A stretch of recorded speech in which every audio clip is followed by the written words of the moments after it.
Okay, we're live on all the channels that we were supposed to be live on. Hello, everybody. Welcome to the show.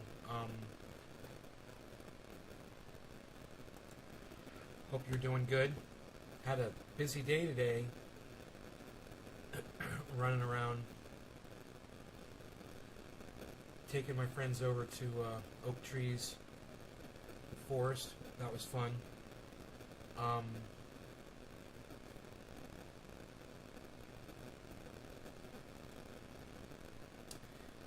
And well,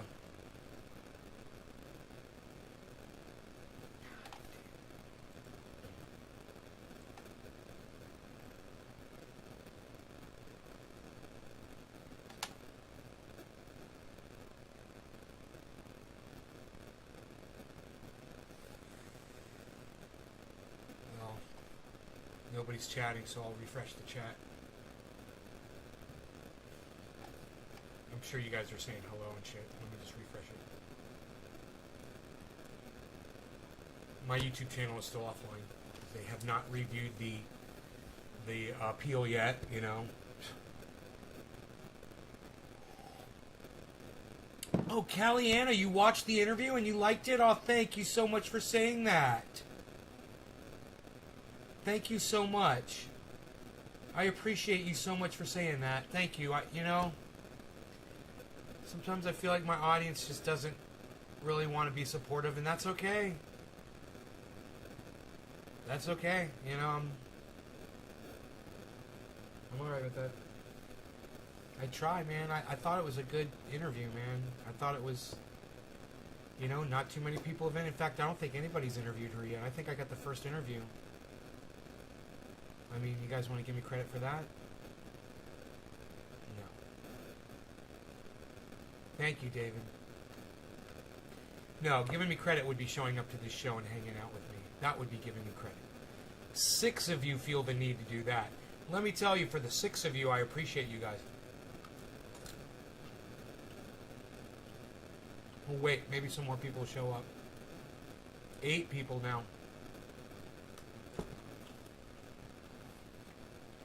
You know, we had some new people come in the show the other day. I offered all 3 of them triage oil. None of them hit me up on Twitter. Can't even give shit away to people, you know? Fucking crazy.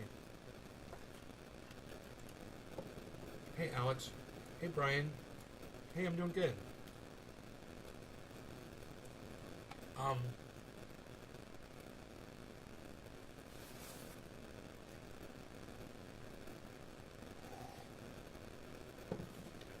What?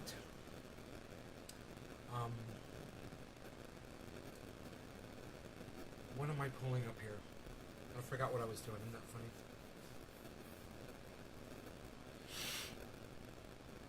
I forgot totally what I was doing right now.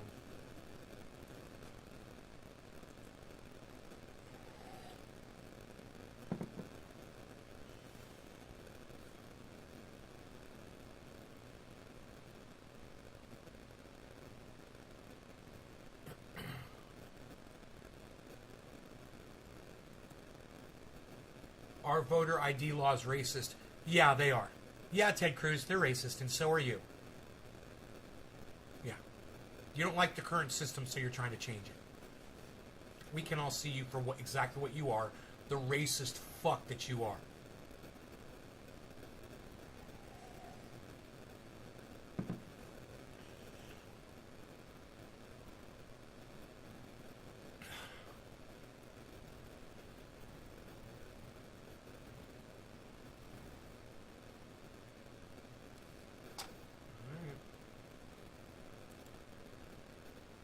Iceman, what's up, buddy, man? How's it going, bro?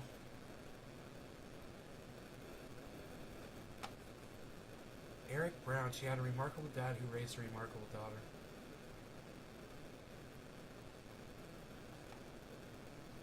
Eric Brown.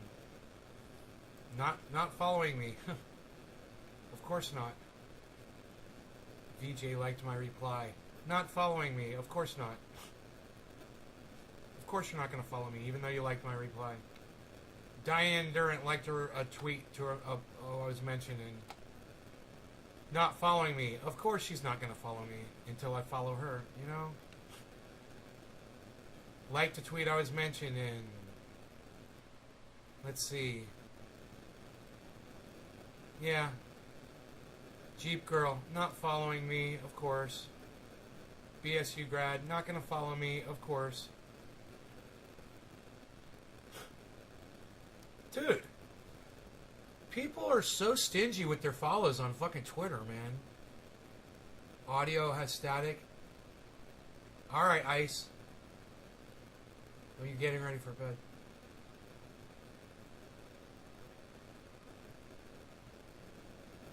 Hey Joe, what's up? You guys are hearing my phone? Are you hearing my phone on the live stream? You guys are hearing static? That's usually my cell phone doing that. Let me know if that fixed it. Let me know if that fixed it, Jim Jones. Thank you for telling me, Jim Jones. Jim Jones. Eugene Partridge, what's up? How's the Partridge family, Eugene Partridge? I wish I knew the Partridge Family theme song. I don't.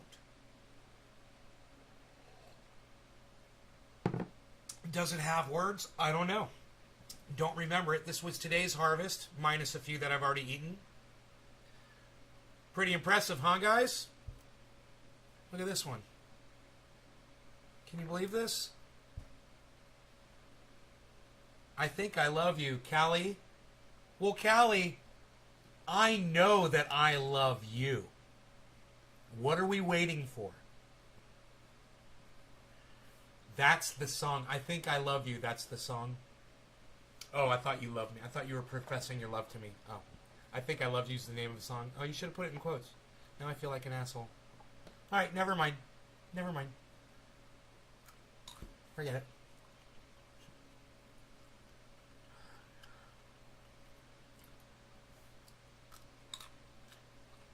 That's the song from the Partridge Family. I think I love you. I think I love you. Why are you so stingy with your love? You think.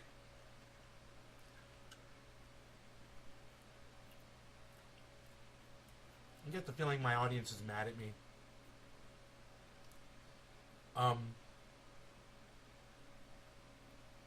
You know, I understand that the big channel went down on YouTube, guys. I know. I don't have any control over that. But you guys, when you decide to not watch me because the big channel is down, and you guys know I go live 3 times a day, so don't give me the crap that you didn't know I was broadcasting. When the people who aren't here right now, when they choose to just not look for me for whatever reason, no chance of me getting back? Oh no, dude, we're just waiting for the strikes to clear. Right now I'm waiting on a goddamn... What's up, Dan? Dan and Iceman are here together. That's awesome. I'm waiting on them to review my appeal. I have to appeal them to say that I'm not spreading medical misinformation about COVID on my channel. I'm trying to get people to vax up. I'm trying to get people to mask up and social distance and do the right thing. And they say that I'm spreading medical misinformation, which isn't true, you know? So I'm waiting for the review. But if the review comes back bad, then that's 2 strikes on my channel, man. I won't be able to use that channel for a while. My main channel. But my point is this, man. Yeah, it's not that you guys can't find me. It's not that you didn't get the notification and you forgot. You just don't want to come support me. And those of you that are here do. And there's not a lot of you.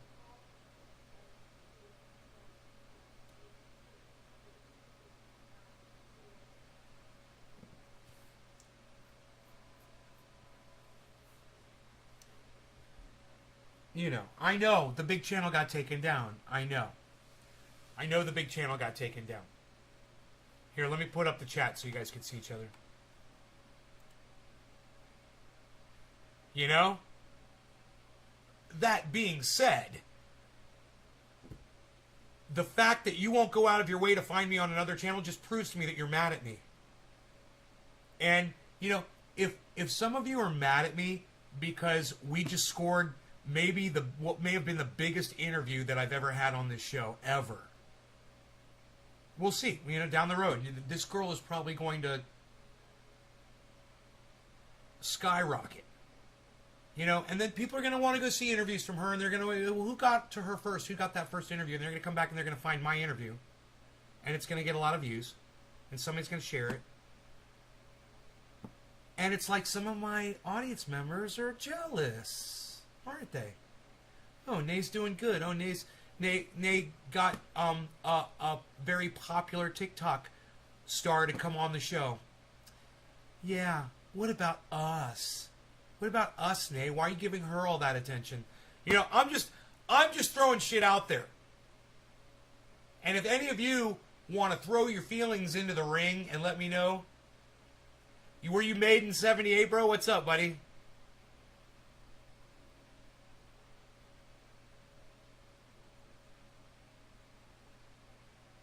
If any of you guys want to throw any of those feelings out there and let me know, you know, what might have occurred, that would be fine.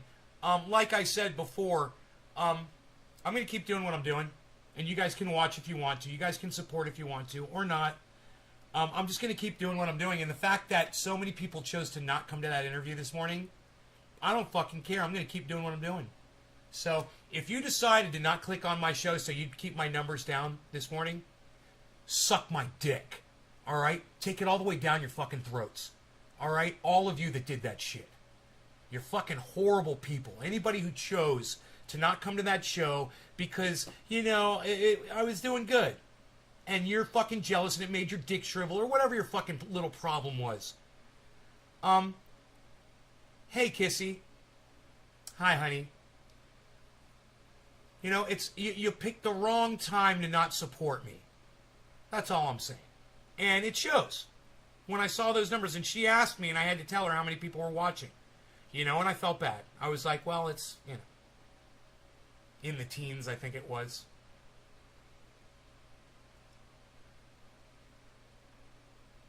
Wow, I'm new here. Lol. Bye. Hey, Maid N78, allow me to put you on my block list. Now, I fucked your mom last night, dude. Have a great night.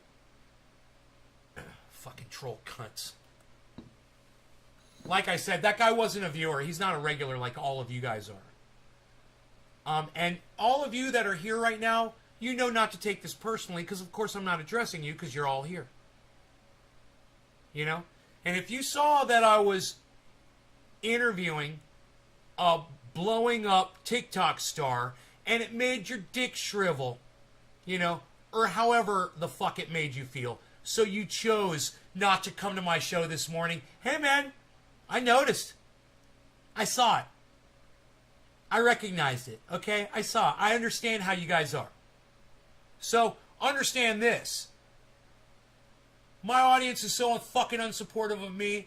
Let's say somebody calls me up and's like, hey man, we got a big thing going on. We want you to come do this.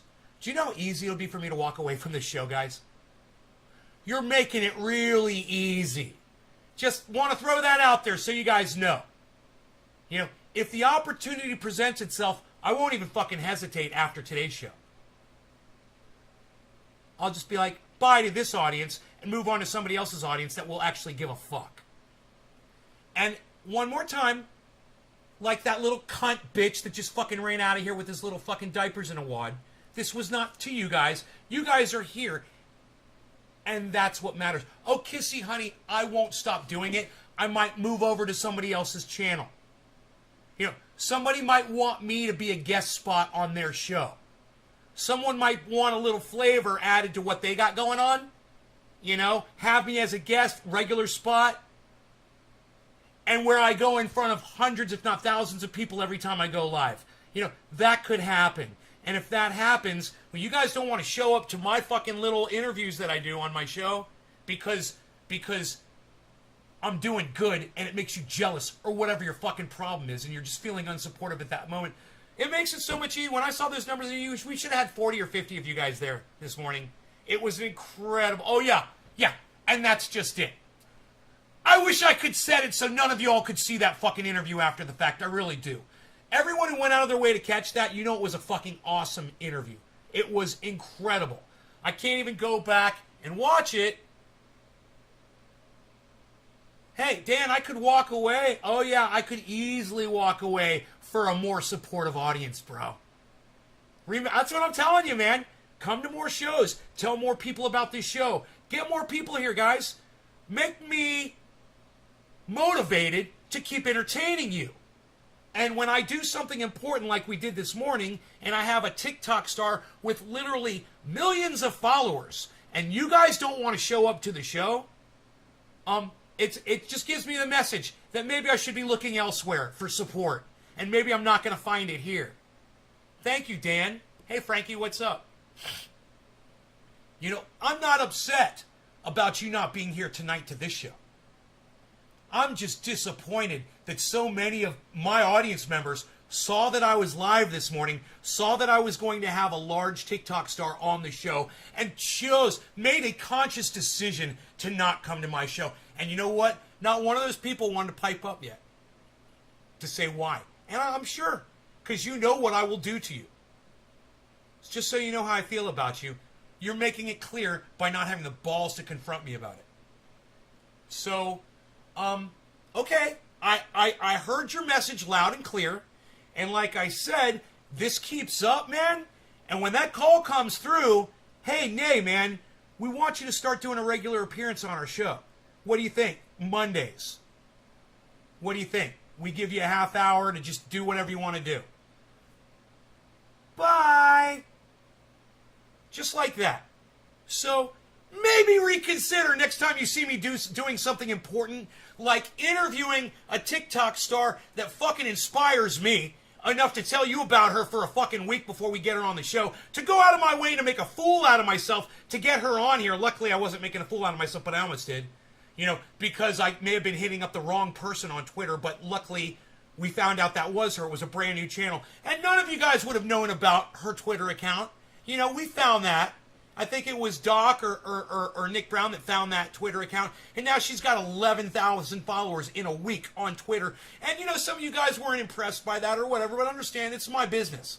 You know, getting people a message, that's my business. That's what I do every day. So when I see someone like her, young, smart, getting it done so quickly and efficiently, I'm drawn to that and I want to research it. Maybe we can, you know, learn something from her. Maybe she can offer some kind of insight, right? And maybe you guys might want that for me too. I don't know. Maybe you guys might want me to sit down with someone like her and learn so I can get better at this show and we can bring more people in and I'll be here for you whenever you want a fucking show. Thank you, Doc. Thank you. I got a lot of smoke in them. So, once again, if you made it in here, unlike that dumb cunt who came in before acting like a little bitch, okay? If you made it in here, understand I'm not yelling at you, okay? I'm not yelling at you. I'm only yelling at the people who made a conscious effort to not go to that interview this morning.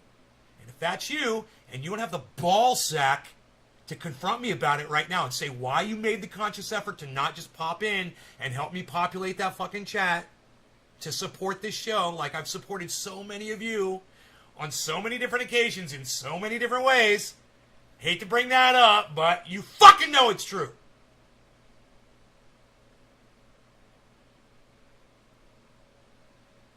Sorry I'm asking so much of you to make it to a fucking show. You know, especially probably the biggest fucking show. I don't know. Did I not promote it as important enough to you guys? Did I not tell you that she was this massive rising star? Did I not show you her video repeatedly? And did we not talk about her, you know, and how incredible she is and what she's been going through? She lost her father. I don't know. You know, I didn't want to really bring that stuff up for her. But you guys are all welcome to go to her TikTok and learn all about her. Yeah, it's what I would love for you guys to do. I'm not holding my breath. Yeah, I know some of you did, and I appreciate you guys that did that, you know? You guys that went to TikTok and downloaded and followed her on Twitter and did all that shit, you guys are my fucking army, and I appreciate you guys. You guys stick close, all right? Always stick around, and just when I'm screaming at motherfuckers like this, just let it roll right over your backs, all right? And you guys will do fine.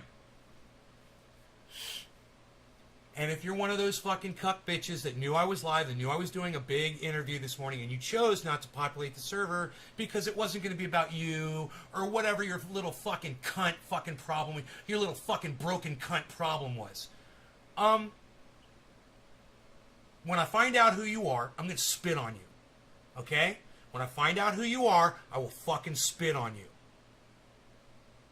You're never going to want to make yourself known to me that you're intentionally not showing up to a show like that. You know? And I don't care what your fucking reason is. I really don't give a fuck. I'm over it.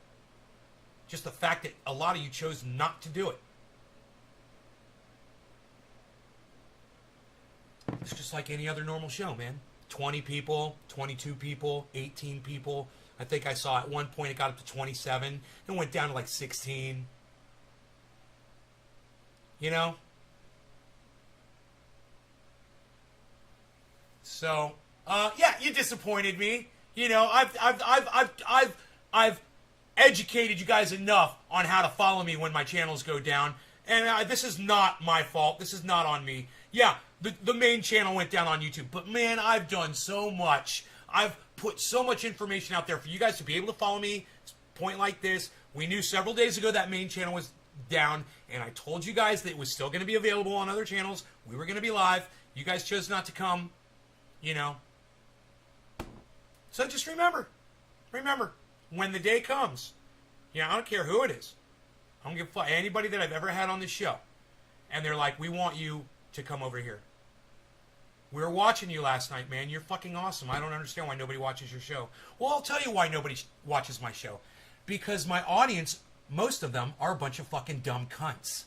And the rest of them are pretty cool. But the majority of my audience are a bunch of dumb fucking unsupportive cunt bitches. And they just want a fucking handout. Like a bunch of ducks in a pond.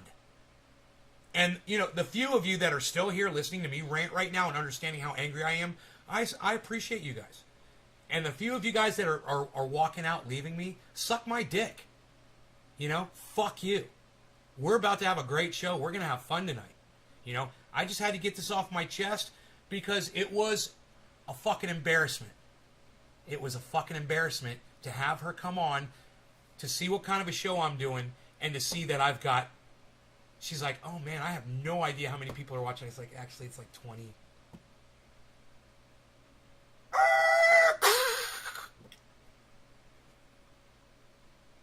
So,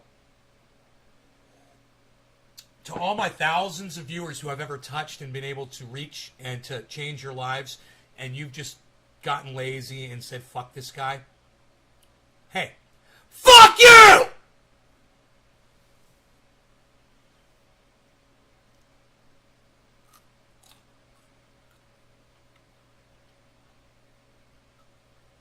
Doc, I appreciate you, bro.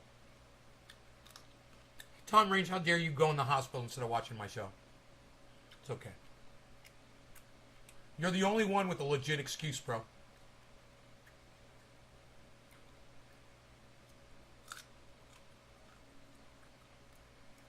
So, there's only a few of you that I love. That's the people that are here right now listening to me. Everybody else, you're on my shit list. Alright? And at this point in my life, I don't owe my audience another goddamn thing ever. I don't have to go live ever. I don't have to ship out another triage oil. I don't have to make you laugh. I don't have to fucking sing you a goddamn song. I don't have to do a bong rip for you. You guys have completely dropped the fucking ball. And you don't deserve me. You know, you really don't deserve me. And I realize that. And I'm fine. I wish I had a girlfriend in my life that loved me, that was here with me, that was watching this and telling me this. I don't have that anymore. All I have is what I've heard from the people who supported me the most in the past. Still echoing around in my brain. These people don't support you. Don't go out of your way for them anymore. They need to fucking earn this shit.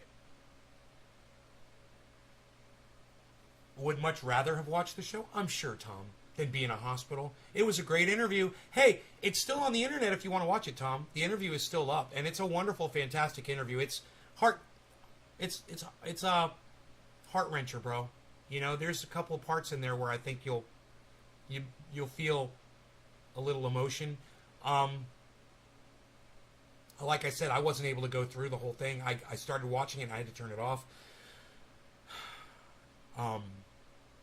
But you know, I was there.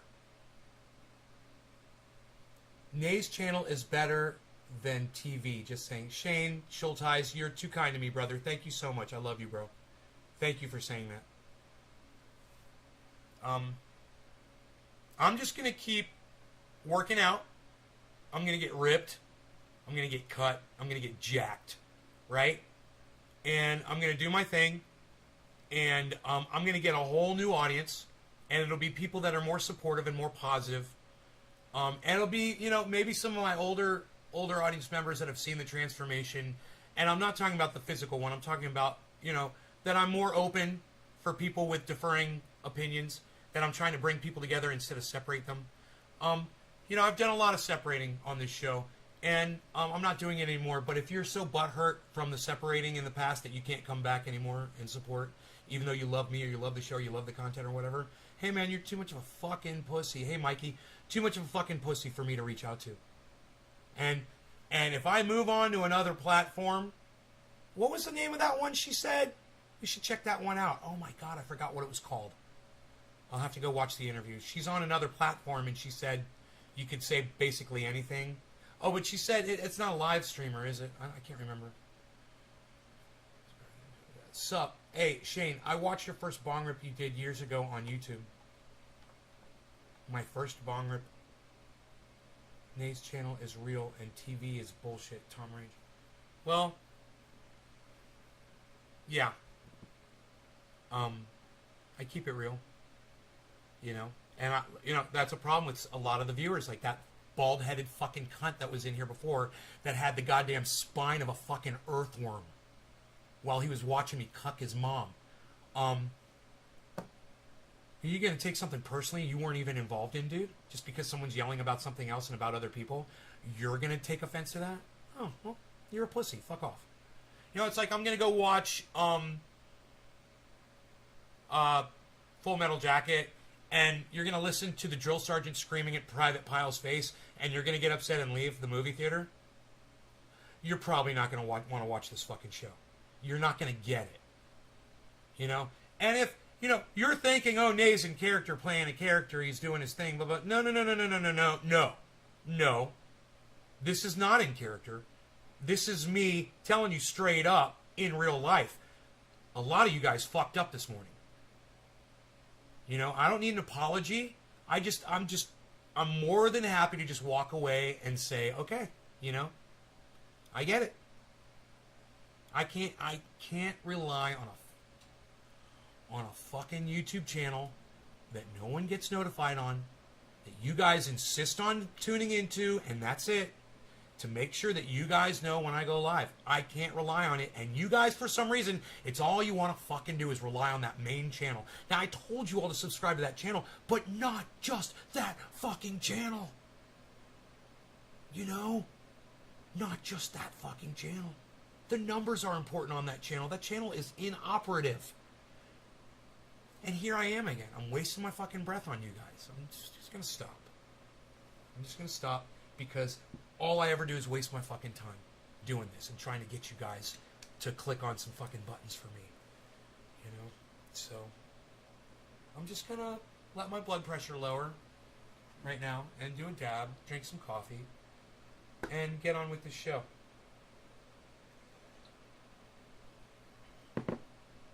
Billy Ballantyne retweeted my tweet. What?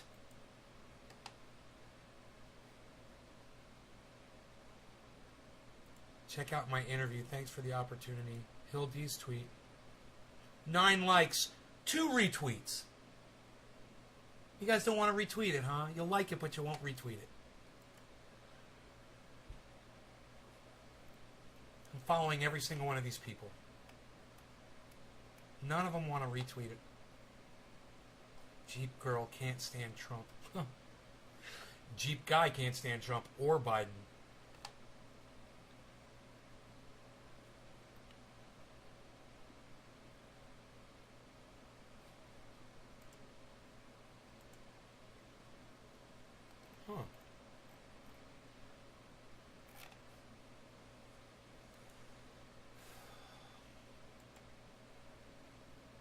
Danny. Hey, Danny! We got Danny here. We got Dan Barony. We got Iceman. Are all three of you here?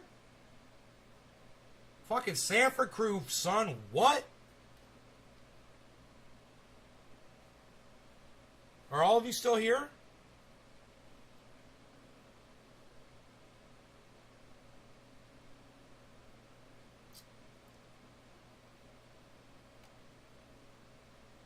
You know, I think it would be really nice if all of you guys would go to Twitter and retweet the Hill D tweet at least. You know, retweet it and like it and share it and leave a comment on it. I mean, I retweeted it. It's got fucking 4 retweets, man. And it's Hill D's tweet.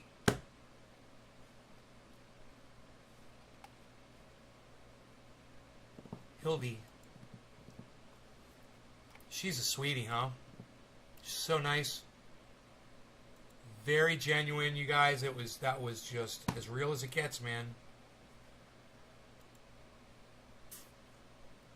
Okay, let's move on. Sam Cedar with his stupid fucking mustache. What an idiot. Fuck. And now, what is it with everybody with the mustaches? Now Kyle Klinsky has a mustache too? What a bunch of cuck bitches. Oh, Sam Cedar has one. I think I'll grow one too. Oh, I want a mustache.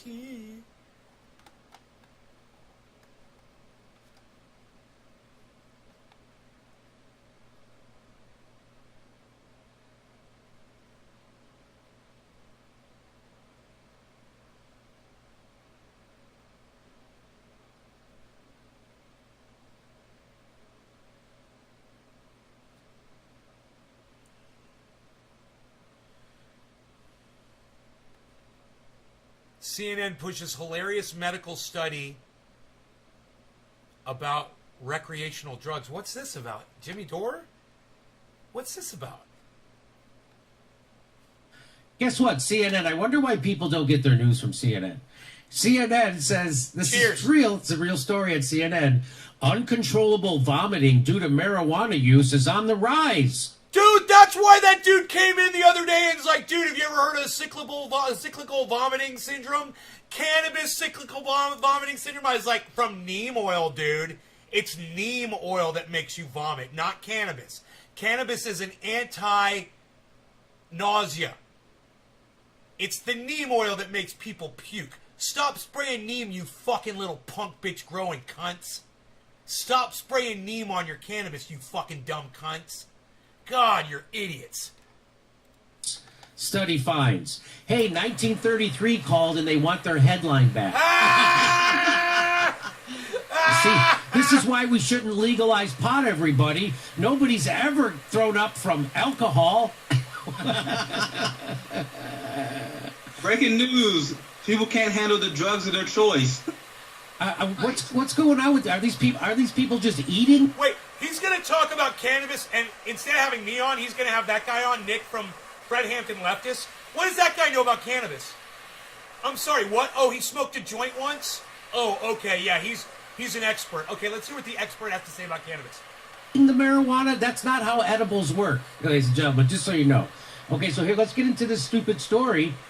No law. An unusual illness is on the rise in the United States, especially in states that have legalized marijuana. Habitual users of cannabis, including teenagers, are showing up at emergency rooms complaining of severe intestinal distress. Wow. Notice how they don't give you any numbers? Like, there was 50 million people smoking pot in the United States. 2 of them showed up at an emergency room. Like, they don't give you any numbers.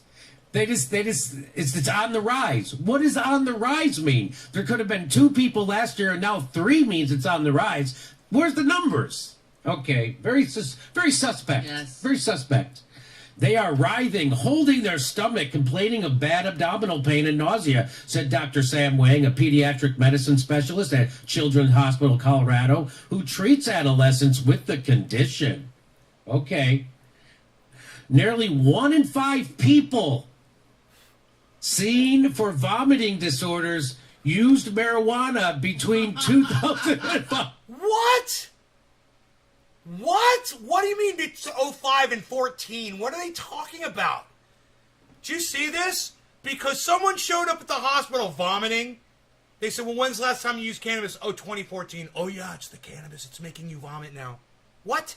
That's what, you know what? 5 out of 5 people drank water between 2005 and 2004. They used it once. That is the crazy.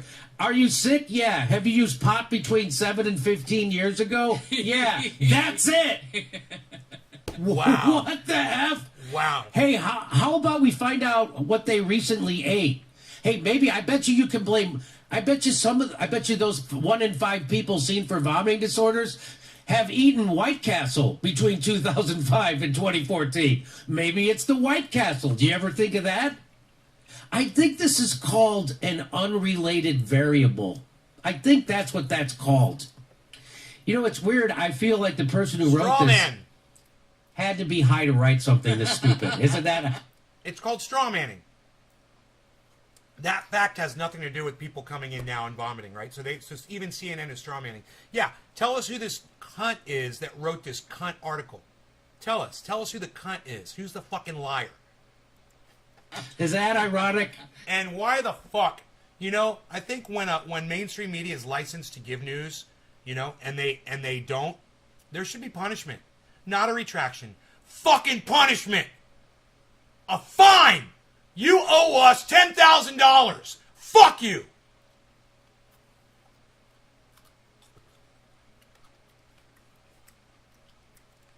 Here, it keeps going. There's more to the story.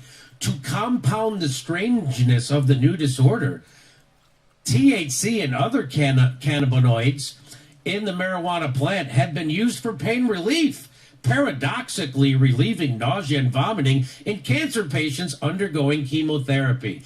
Because that's the way it usually affects everybody. 99.999. Anthony, the making t-shirts is so easy. Once you learn how to do it, you never forget, bro. So yeah, I still make t-shirts if I have to. I haven't done it in a while, but they're easy to do. Percent of the time you use it, and that's like someone going, oh yeah, I took an aspirin and it gave me a headache. Yeah, that's going to happen 1 out of every 400 million times. So they're trying to make something into nothing, or nothing into something. They vomit and then just continue to vomit whatever they have in their stomach, which can go on for hours. They often say they took Dude, are these those cunts from Canada with a different study? Was that guy's name, Wang, that was working with the woman? Remember this? Scalding hot showers before they came to the ER, but it didn't help. Hey, how many hot showers did they take between 2005 and 2014? Let's get to the bottom of this. You guys taking hot showers? As more and more of these cases appear, they don't tell you how many more. As more and more of these cases appear, hot bathing as a home treatment became a recurring theme. Patients often tell me, I go to take a hot shower and it gets better. Then it happens again the next night, Dr. Wang said. It's pretty universal for these patients to say they need a really, really hot shower or a really hot bath to improve their symptoms. Why hot? That's not entirely clear. Also in the article, you ready for this, Nick? Also in the article, here's a sub-headline. The research is spotty. That's a Then guess what? Then don't. Right on, Danny. You know, you could download it. It'd only take a second to download the app, bro. If you wanted to help, you could. You'd be one more person helping on Twitter. Write an article on it. If your research is spotty, maybe you pass over this story until you have more research. Maybe you know, next they're going to start calling marijuana a horse paste. I think that's what they're going to start doing. This is what it says. To fully understand, treat, and prevent the new disorder, researchers need to document cases and compare symptoms. But CHS is so new that it doesn't have a medical diagnosis or insurance billing code, Wang said, making it a moving target. It's almost like they're making it up. I wonder why people get their news from pothead YouTubers instead of CNN. That's what I said. Danny Haifong says the corporate media. There's nothing really to it, bro. I press for 365, at 365 degrees for, I think it presses for 8 seconds or something like that. There's nothing to it, bro. Ask me on here if you got a question about pressing shirts. Media is disinformation masked as expertise. That's a dangerous combination. Yes, it is. Black in the Empire says, breaking news, marijuana, which is used to help people suffering from nausea, is now causing uncontrollable vomiting. Wow, I wonder why. Uncontrollable vomiting due to watching mainstream media on the rise. Study finds. That's what the study found. A Pew survey found the majority of U.S. adults, 60%, say marijuana should be legal for medical and recreational use. With support like that, it's likely that even more states will legalize weed in the years to come. Biden's opposition to marijuana legalization is at odds with most Americans. So these are the people who want to keep it illegal, the people in the hip pocket of Big Pharma. Harris says she has smoked pot and supports marijuana legalization. Isn't that weird? Because the Biden White House just asked their staffers to resign over past marijuana use. But not Kamala Harris. Isn't that interesting? Wow. And this is what I think of Joe Biden. His entire career goes like this. This is his entire career.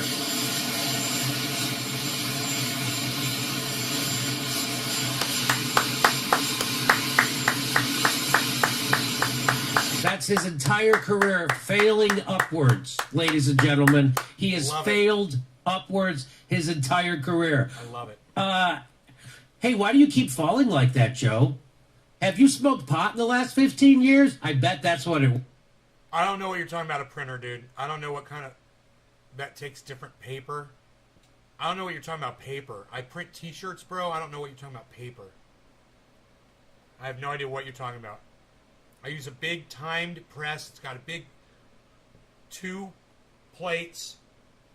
One of the plates heats up. The bottom one heats up, I believe. I don't think the top one does, but I'm not sure.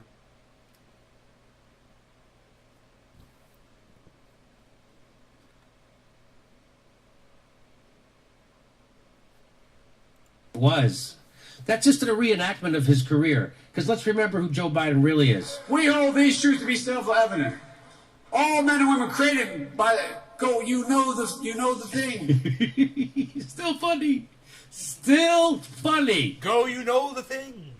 Nick, well, how would you like to comment on the I'm here with yeah, let's hear the commentary from Nick. Let's hear what he's got to say about cannabis. This will be Nick, great. what do you think of this? He's an expert. I always love to ask myself why they write stories like these.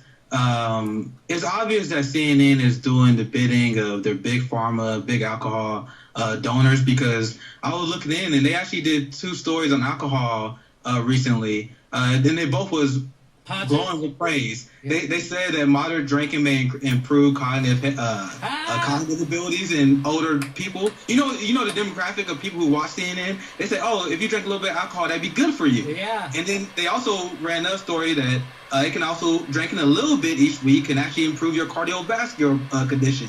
So they do propaganda to try and get people to drink alcohol. Yeah, but Nick, when are you going to start talking about cannabis, bro? Let me know. But then they try and fearmonger people over weed. And I'm glad he brought up Biden because, once again, my theory, I think they were doing this to help cover for Joe Biden because Joe Biden and his administration is still strong anti-weed. They were actually helping expand the drug minimums that Donald Trump supported. They backed away from their campaign promise to decriminalize marijuana. They backed away from this stuff. So I think this is the media manufacturing consent so people won't be as mad at Biden. They can plan some anti-weed stories. It can justify their anti-weed stance some more. And this is why I say America is the most propagandized country in the world, because people say, oh, they're state TV. Well, you mean like the way you're referring to cannabis as a useless plant right now, Nick? You mean like that? The way you keep calling it weed? Isn't that weird? It's like you're indoctrinated or something, bro. If you have Big Pharma that pays CNN so they can do hit jobs on marijuana, and then you have Big Pharma that funds Joe Biden and that helps him win, and then Joe Biden does the bidding of Big Pharma, how is that not state TV? How is that not worse than state TV? They do the same bidding. They're doing the bidding of the oligarchs. So that's why I think they're doing it. I don't know what your theory is on James, but I honestly believe they're doing it because they know that Democrats are spending the police state. There's a reason why Joe Biden didn't want to decriminalize marijuana, and he increasing the police. Not a coincidence, because they need to fill those prisons. And CNN need to do their job of manufacturing consent towards that. And let's remember Kamala Harris, when she was the Attorney General of California, was brought into court 3 times because she was ordered to release the overcrowded prisoners in the California prison system, as she's locking up people for truancy. And they have overcrowded prisons in California, $70,000 per inmate, by the way, in California. Overcrowded prisons. And when the court ordered her to release those people to relieve the overcrowding, she didn't. When they went to court a second time, they said the reason why we didn't release them was because it would screw up our prison labor system. That's what Kamala Harris's office argued in court, that they didn't release the prisoners and relieve the overcrowding as ordered by a court because it would screw up their prison labor system, aka slavery. That's what prison labor is. It's slavery. Hey, Kevin. In fact, it's more profitable than slavery, because with slavery, you have to care for the people. Now, the corporations don't have to care for the slaves. The government takes care of them. They feed them and house them. It's more profitable than slavery. That's what's happening in America, and the people who are most responsible for it are Joe Biden and Kamala Harris, not Donald Trump, you fucking chumps. Pretty sunset. And this is why I was warning people about Kamala. And the funny thing about Kamala, there was like this small point in time where the black community was kind of interested in her. That's when you seen Kamala initially jump into polls the first time. And I remember I covered this a long time ago, how Kamala had a giant search interest, because I do believe black people saw Kamala Harris and they were like, oh, this is a light-skinned black woman running for a position of power, so we want to support her. And then they Google her record and they was horrified, because you got to know Kamala Harris supports civil asset forfeiture, just like Joe Biden does. And that's one of the most anti-black policies. It's anti-working class in general, but there were studies showing that civil asset forfeiture steals the wealth of black Americans at around a 60% rate. And civil asset forfeiture steals more wealth from the working class than criminal burglary does. So you have a systematic transfer of wealth from the black community, mostly the black community, indigenous people and Latinos are largely affected. It's a systematic transfer of our wealth into the ruling class, into the prison industrial complex system. This is what Joe Biden support. This is what. And we're still not talking about cannabis. Great, Nick. Great. Kamala Harris support. So if you're supportive of Joe Biden and Kamala Harris, even though they support the systematic transfer of our wealth, you cannot say you're fighting white supremacy. You cannot say you are pro-black. These are horrific policies that they are only able to get away with because they have the D in front of their name, because they are Democrats. But they are just as evil and just as damaging to our communities as Republicans are. 100%, which is... You have transfers made, bro, Anthony. You get transfers made. You really should, Anthony, you really should go on YouTube tonight and watch some t-shirt pressing videos of the equipment that you've got. Okay? You go to a t-shirt transfer place on the internet and you order your transfers. You design them and you order them. And they send you the transfers and you put it on the press, you put it on the shirt and you press it. And boom, you got a t-shirt. It takes seconds. That's why I tell people you have to stop donating and voting for Democrats, because things will never change until you do. Nick, I want to say thanks for showing up. Everybody should check out Nick Cruz, Fred Hampton Leftist Network. Thanks so much for coming up. Why? So I can listen to him call cannabis weed all day and marijuana? No, thank you. Appreciate it, though, anyway.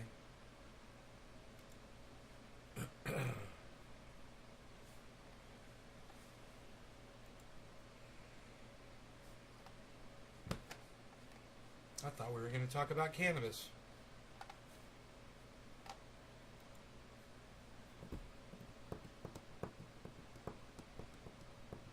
Enoch, what's up, brother? A-Dub, what's up, yo?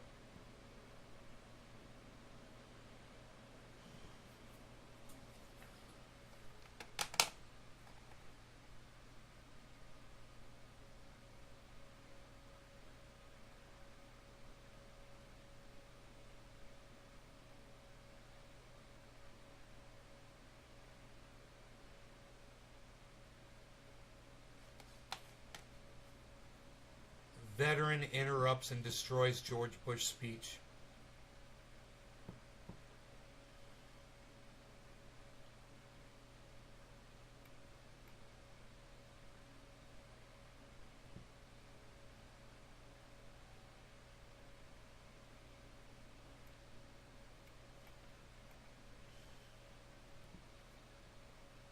"24-year-old unvaccinated father who encouraged vaccines dies of COVID."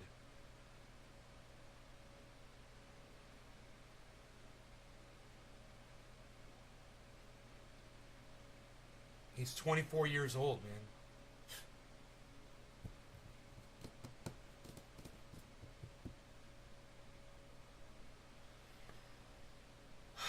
Imagine that.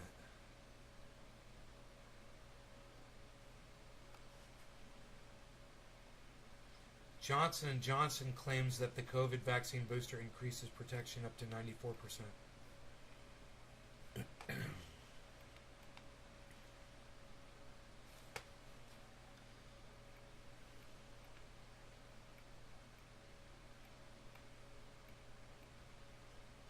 Saw this.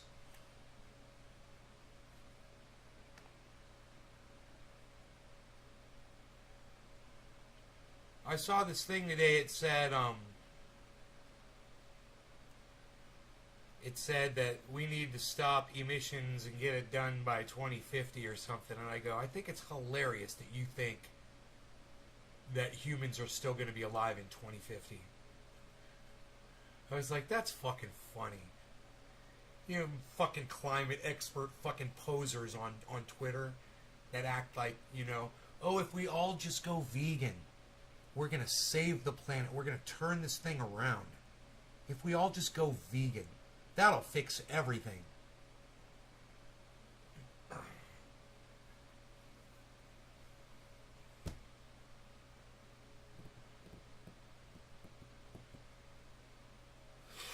I wonder if anybody on Twitter saw the tweet that I said. It would be under my tweets and replies, where I responded to that. Did any of you see that?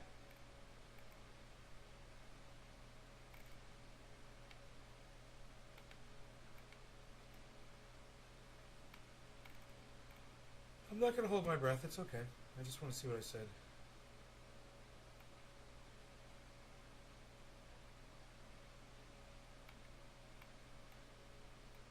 Oh, we don't have time. That's their name. And I'm like, I know. No, we don't have time. Your name is correct. You don't even take your own name seriously. We don't have time. Right? You want to know what they say? How we feed ourselves contributes to the climate crisis. How will we grow and produce food for 10 billion people in 2050 without damaging the planet? Join us tomorrow to hear from experts pushing for a circular food system. They're experts who think that we're going to be alive in 2050. Dude, yeah, I'll go. How do I do? Can I go there? Can I go see this? Is this live? Is this live right now? Is this going right now? Can we pop in there? This was 16 hours ago they posted this. We don't have time.org. You know, it's an organization. That makes it more official. See, and okay, so it looks like we missed the it was today. Oh, it was AM, it was this morning. The whole thing's been recorded. And it went for live in 9 hours. Oh, no. It's tomorrow morning. It's live in 9 hours. Set reminder. Okay, so tomorrow morning. But I want you guys to see this because it's so fucking pathetic. Okay? Look. These are your experts right here, guys. These are your so-called experts. Okay? All of these experts believe, right, that we need to take climate action. They're experts in the field, so they know that we can change this thing. We can turn it around. And they're going to teach us how to do it. All of these experts, You guys, this is what experts look like. These are the faces of the people who are going to tell us tomorrow how we're going to reverse climate change, guys, by changing what we eat. Oh, A-Dub, don't worry. Nobody's taking your fucking red meat away, bro.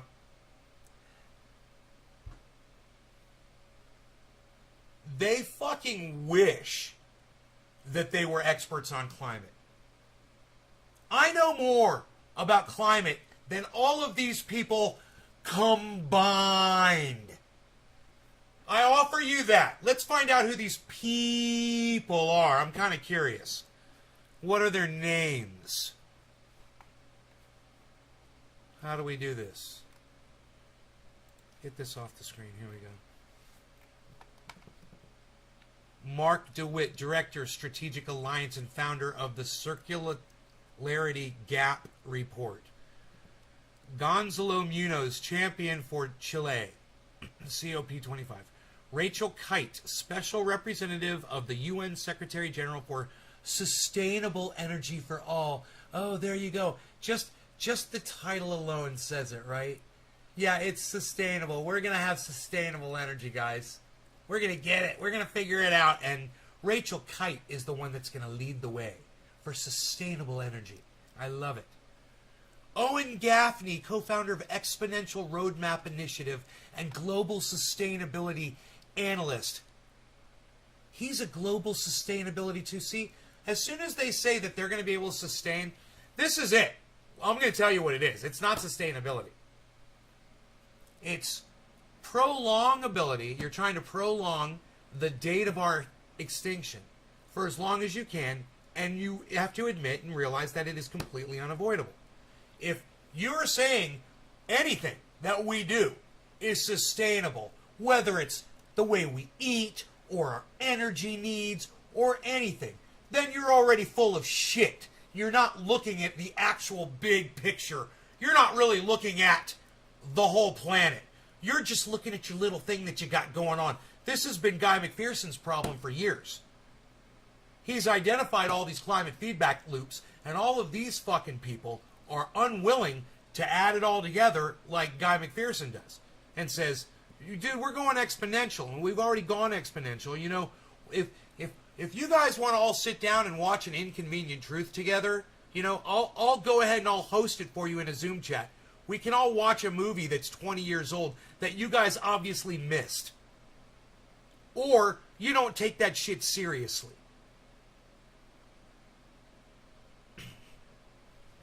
Let's keep going here. I'm kind of curious. Who else do we got here? Lars Linden. Ooh, the name Lars. That sounds really important. Lars, Group CEO of Ragin Cells. I don't know what that is, but they sell it. All right. Par Lachans, Head of Sustainability again. Hey! Of Ragin Cells. Okay, they're from the same place. And then we've got Mats Pellbach Sharp, Head of Sustainability at Ericsson. Again, that name, sustainability. You know, we're going to sustain, like Agenda 21, guys. Remember that? We're going to sustain ourselves. We're going to sustain ourselves. Boy, oh boy. I can't wait for this thing tomorrow morning. Edgar Hertwich, Professor, Norwegian University of Science and Technology.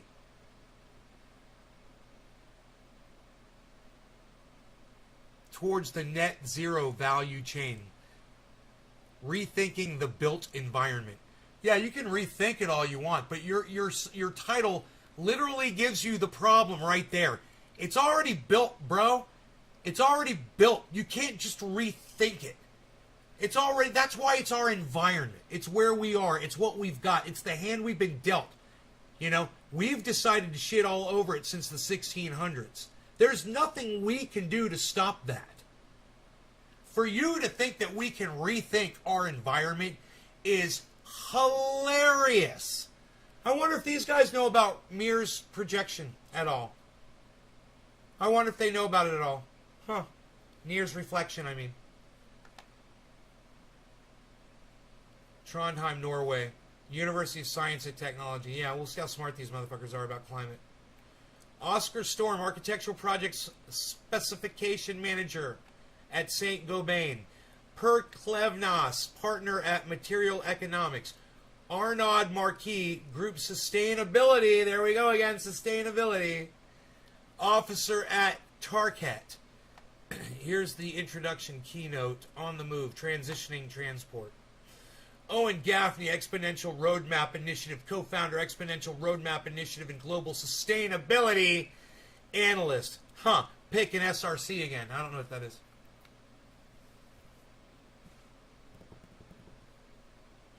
Frederica Claren, Head of Sustainability, Polestar.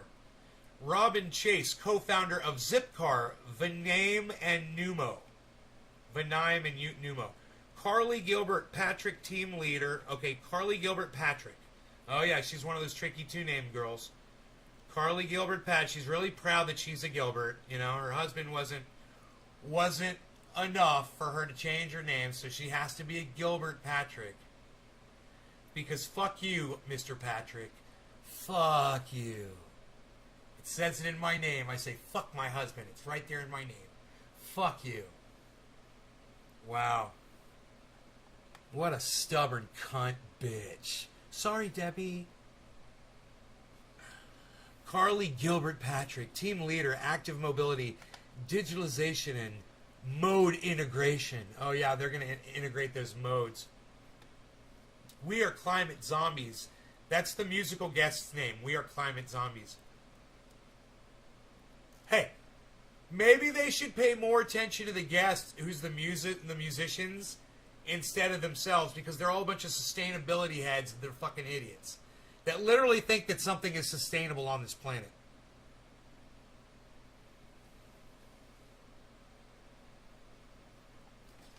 Nine to Zero, introduction keynote. Esther Goodwin Brown, lead of the Circular Jobs Initiative. Right. Have they checked the oceans lately? Have they checked what's going on with plastic and landfills? Are they aware of what's going on with the coral reefs? I wonder. Melting polar ice caps. Pernilla Jonasson, head of Ericsson Consumer and Industry Lab. Henrik Bystrom, business group lead modern work and security at Microsoft. Oh, someone from Microsoft, you know, those idiots who've given us Windows 10 is going to tell us how we're going to be sustaining our lives. This is great. Let's keep going. Feeding the people, not the climate crisis. Circular and sustainable food production. Oh, really? Circular and sustainable food production? Really? What food's that? One that grows in fucking massive CO2 and jacked up fucking heat? Which vegetable, I wonder? Which grain are we going to be growing? Yeah, let me know. Let me know how that's working out for you. Climate Crisis Film Festival screening. You guys better start planting hemp and harvesting the seed for that. That's all we're going to be able to eat on this planet is hemp seed. A failure of the imagination. Okay. Olav Vorgven, Senior Director of Strategy, EAT Foundation. Manzoor Ordir, panel debate. Assistant Director, United Nations University Institute for Water, Environment, and Health. Oh, yeah. Let's hear about the water. You know, I know more about our water situation than this guy's going to tell us about our fucking water. I guarantee you this. He's not going to tell you that we don't have enough water to survive on the planet. You know, we just don't have. No, we're going to run out of water, period. You know, the planet's not going to rain anymore. We're not going to have water. That's all going to run out eventually, and all humanity's going to die. But he's not going to tell you that. He's the United Nations University Institute for Water, Environment, and Health. He'll be talking about other shit. He won't be talking about so much about water, but we'll see. Ian Sterling, owner of the Arbaiki Distillery. Are you gonna desalinate some water for us? That'd be great. We'll hear about the massive level you're doing that on. The Sarah Mengenizdat, land and water owner, as I am too. FAO Sub-Regional Office for Central Asia and Turkey. Okay. Tim Elfring, co-owner of Food Farm, spelled Phood. Okay. Great. Looking good, sustainable fashion for the future. Sustainable fashion. Oh, yeah. Evie, that's so important. President and founder of Fashion for Development. Emily Burnett, CEO and creative development for Burnett, New York. Stephanie Dillon, artist. You know, they must think we have so much time to do all this shit. 2050. We got to turn this all around by 2050. You know, we're going to implement all this by 2050. That's when we're going to start doing all of this. I can't wait to start seeing the dates on all this shit. You know? Introduction keynote. Gwen Cunningham, lead Circle Textiles program at Circle Economy. Panel debate, another one. Galahad Clark, chief ecosystem officer at Vivo Barefoot. Eva Carlson, CEO of Houdini. Eric, you guys better be fucking magicians if you're going to try to pull some of this shit off that you're promising. Because you ain't going to be able to sustain my dick in a fucking erection. And let me tell you, I'm strong like bull. You guys couldn't sustain my penis in a fucking erection, let alone any of these fucking promises you guys are making. Liz Ricketts, co-founder and director of the Orr Foundation. Section 3, solutions. Oh, great, they got solutions. Bottom-up approaches, guys. Bottom up, from the ground up. Grassroots, guys. It's going to be grassroots.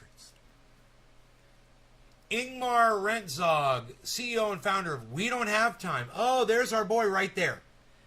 Ingmar Rentzog, I guess I'll be talking to you. I guess that's the person that's putting this all together. Ingmar. Andreas Anderholm Peterson, Sustainability Manager at GIAB. Alexandra Davidson, Secretary General of the Swedish Association for Responsible Consumption. Thomas Kimber, CEO of Karun. Vikas Garng, these guys have really cool names. CEO of A Billion. Kyle Weens, CEO of iFixit. William Rame, founder of DeedStack. Frederick Udenfeld, VP Community Growth and Climate View. Dr. Katrina Essing, CEO of Digimind GIMB. Section COP26 and beyond. Summary and a look forward. COP26, is that the year 2026? Oh, okay. Let me know how we're doing in 2026. This is going to be great. This is 2021. Okay, so 2026 is the date, huh? Is that what COP26 is? Is that when we're all getting together to start talking about this stuff? Hey, Killa B, Enoch 420, those re-engineers, right? Anders Wigman says, opinion leader and author. Johan Rockstrom, director, Potsdam Institute for Climate Impact Research.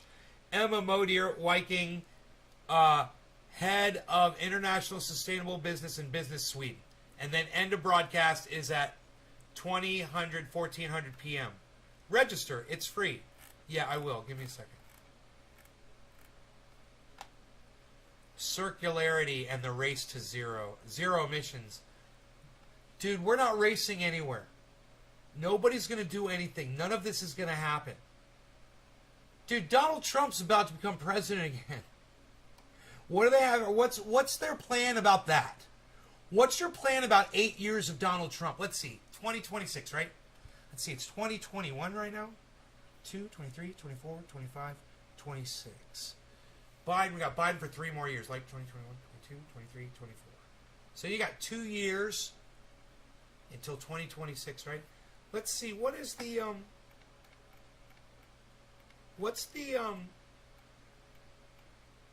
do you have questions for the speakers? Just click on the speaker's name below if you have questions for them.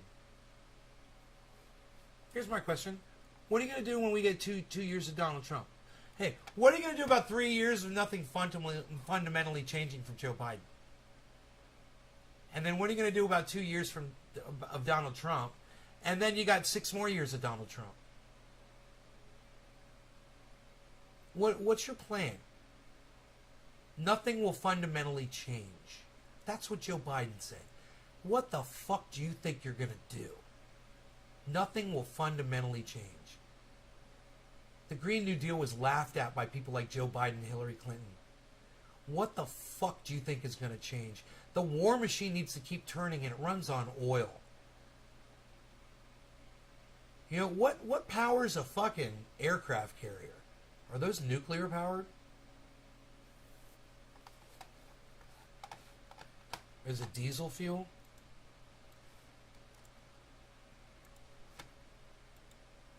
What powers most United States military vessels in the Navy?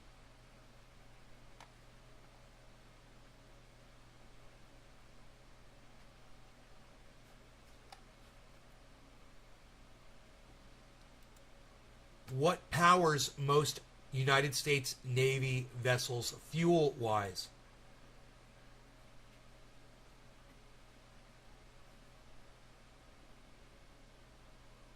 Gas turbine engines.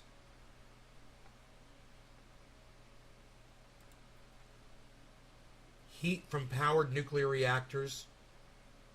Some submarines. No, not. It says most U.S. Navy ships. Why don't you answer the question properly? What do most Navy ships use for fuel? Petroleum-based fuels aboard Navy vessels are aviation gasoline, jet propulsion fuel, Navy distillate. Okay, so, hey, cunts. Hey, you dumb fucking cunts. What the fuck do you plan to do about the United States military over the next, 20 years? You're going to convert all those Navy vessels over to green? Because you know the biggest producer of carbon dioxide on the planet and pollution is the United States military. Boom. What do these fucking cunts think they're going to do about that? That's why Joe Biden and nothing fundamentally will change.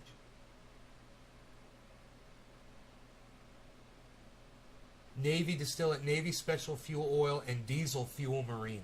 Yeah. These fuels are transported in Navy vessels by Navy oilers.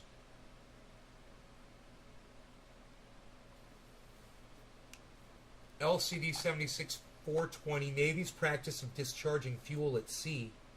What? Do you remember there was an oil spill and they're like, we don't know where this fucking oil spill came from. Nobody's claiming responsibility. Probably the goddamn United States military. This is from 1975.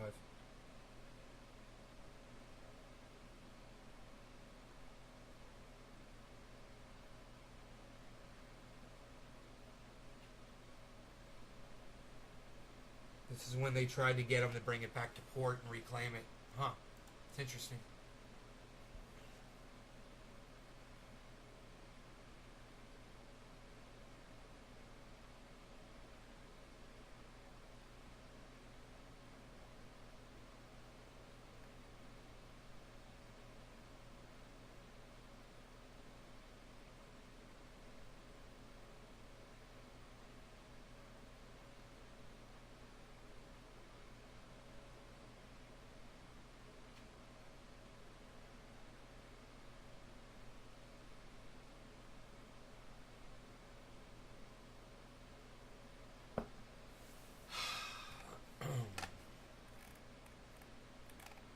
I'm going to sign up for this thing.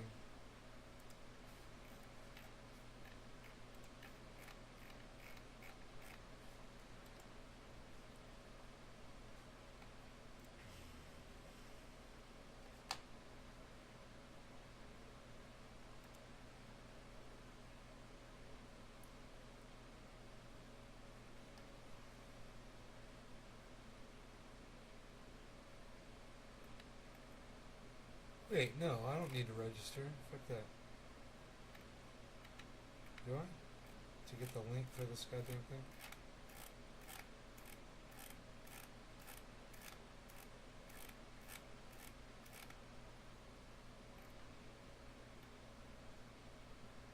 Register for free.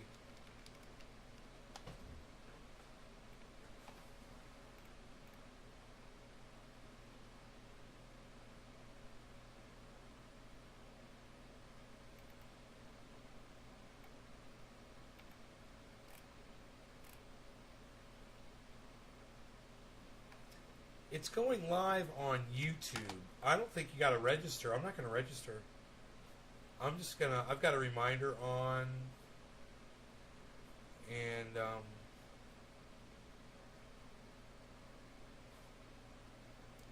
I'm going to bring up the YouTube page. And it's going to go live in 9 hours. It'll be in my library. There it is.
I said, Biden, quote, nothing will fundamentally change. 3 more years, then Trump for 8 years. It's a joke that any of you believe these leaders will allow for any of your technology when Navy runs on diesel. Boom! Unable to send message. Edit and try again. What? What do you mean, edit and try again? Oh, because of the quotes. Fuck, you can't do quotes in chat. Let me see.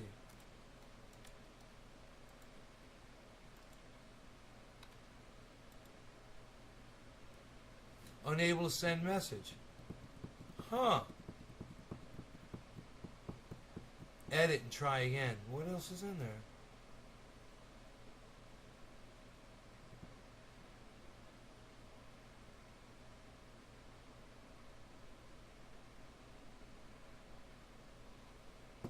Huh. Super chat?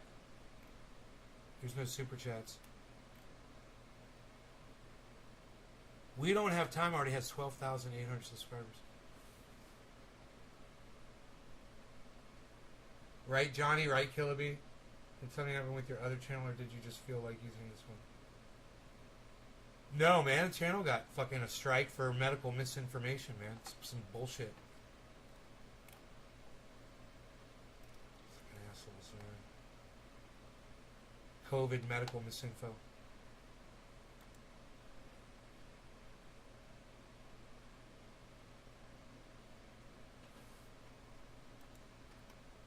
Joe Biden's name. Let me try Trump's name.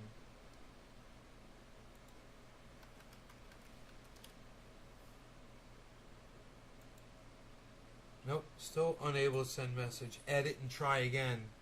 Edit what, you fucking douchebags?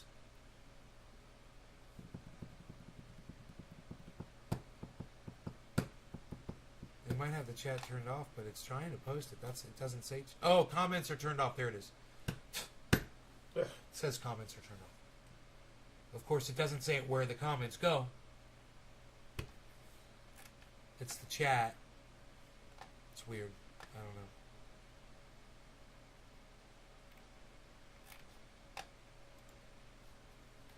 Yeah, let's go to the main dude. Main dude, right here. Ingmar Renshog. CEO and founder of We Ain't Got Time. Create a post. Ingmar. Follow. 33,000 followers. Shared. Pinned. show 46 comments.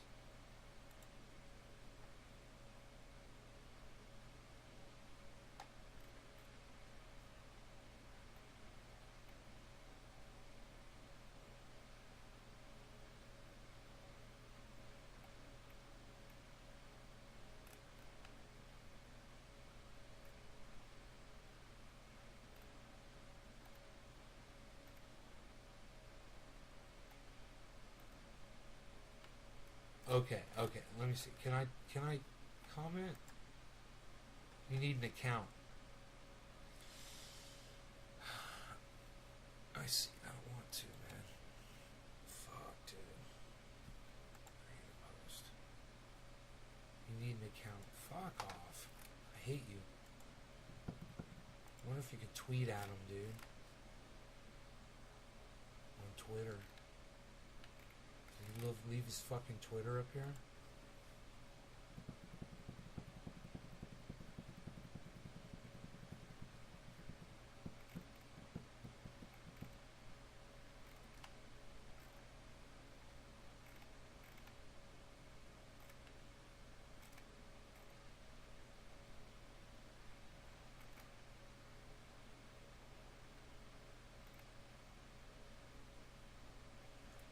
Everybody's got a goddamn way to save the planet. This is fucking hilarious. I can't believe what I'm seeing.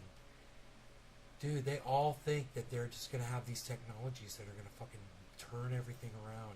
They're all trying to make money off of this. It's fucking insane. They're like rabid animals.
This is just like the cannabis industry.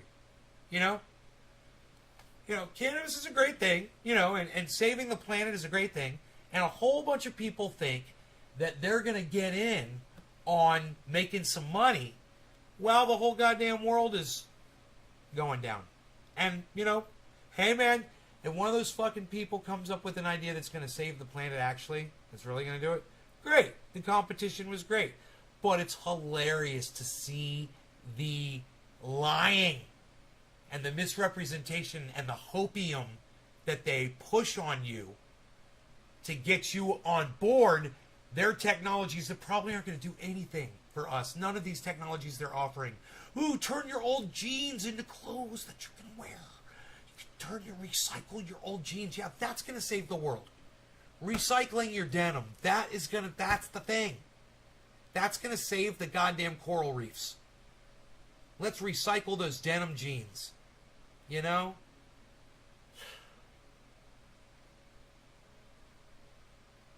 Circularity. That's what they call it. Circularity.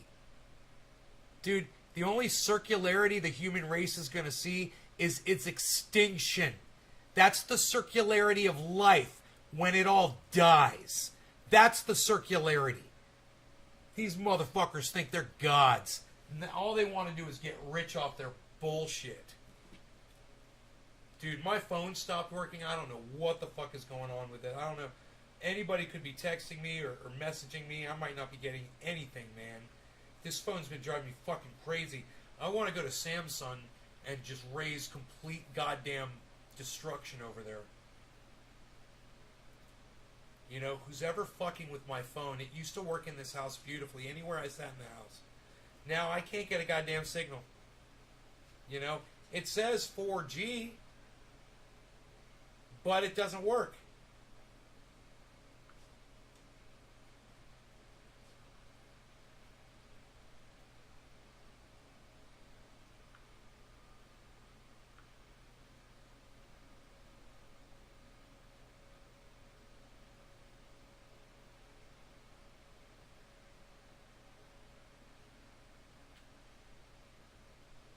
What the fuck was this?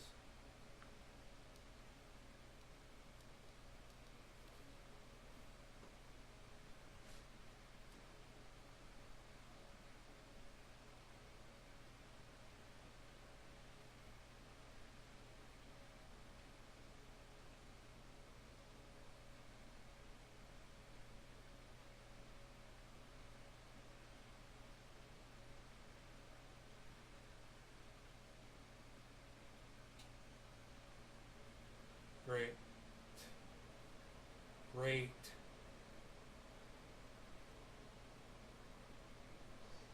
Like, huh? 5G's messing up people's phones to run off 4G. Oh, Killer B, is that what's going on? Totally not legit. Let's do some dabs. What do you guys say? You guys want to use some cannabis with me? I've only got this many pole beans left. I was eating like a whole bunch. They were so good. I think that's going to be my next victim. There's so many pole beans out there, man. If I don't go out there and pick them, these go. They get too big and they're no good. The seeds become too hard inside, right? And they split even, right? They get huge. These are probably too big, but as long as you go out there every day and you pick, you know, the 40 or 50 that you got to pick, it's fine. You're fine. That's the thing. You got to go out there and do it, man. You got to harvest those things. Big fat bong rip. Okay, here we go. Cool. Cheers, everybody. I'm doing dabs, man. I'm dabbing, dude. Doing some dabs, dude. Oh my god, Jeep Girl Kristen can't stand Trump followed me back. Holy shit. Right on, man. I'm fucking flattered. Jeep Girl. You know, there's just something about a fucking Jeep Girl. I'm just saying, man. When Caliana told me she drove a big old fucking badass lifted truck, I was just like, really? We should probably hang out. So I can ride around in your truck. I'll ride shotgun.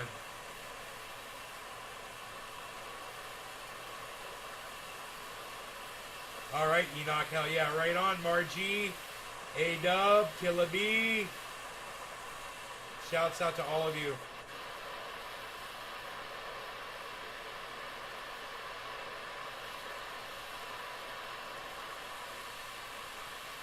Shouts out to Dave Humans and Bob Raponi. The old school. From the old school. No law regarding cannabis. Cannabisism, tisms for all. Cheers, everybody. 10 seconds left.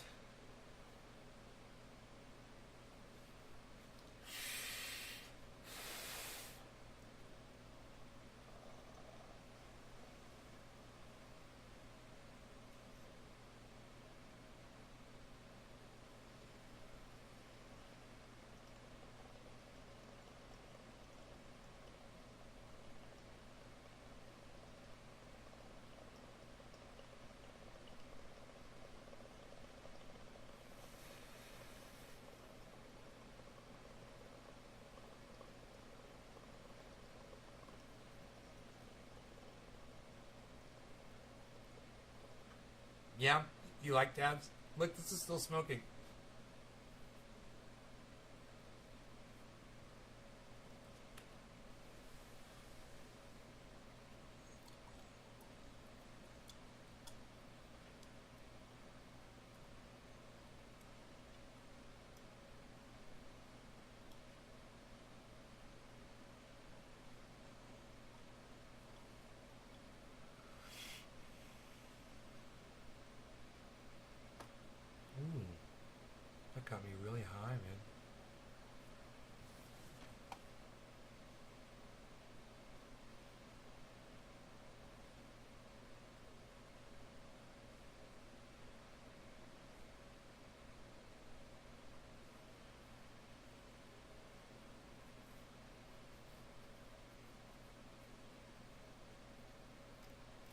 Tracy Williams, thank you for following me. I'm following you back.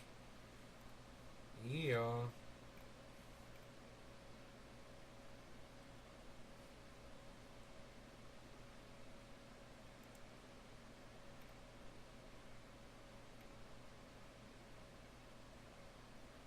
Snap out of it. Jeep Girl liked 2 of my tweets. Oh yeah. Hell yeah.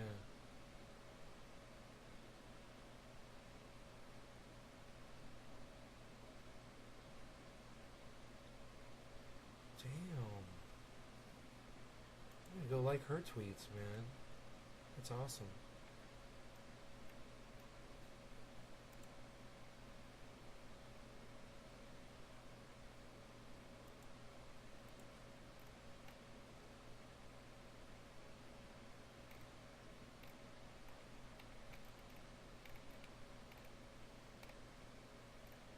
Retweeted, retweeted, retweeted, retweeted, retweeted, retweeted, retweeted, retweeted, retweeted, retweeted, retweeted.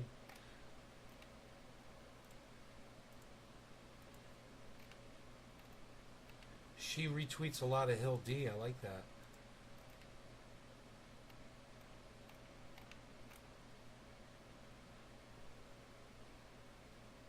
Anti-mask GOP candidate for Michigan governor banned from YouTube for life.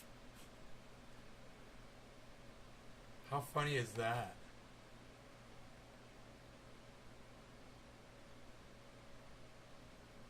The GOP candidate for Michigan governor banned from YouTube for life. Because he repeatedly broke the site's rules. But banned for life? I've never heard of banned for life. Let's hear that. I didn't know you could be banned from YouTube for life.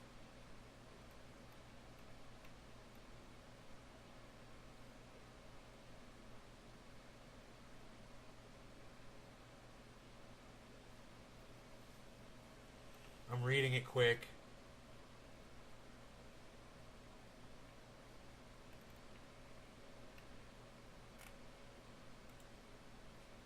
It's taking me to another website.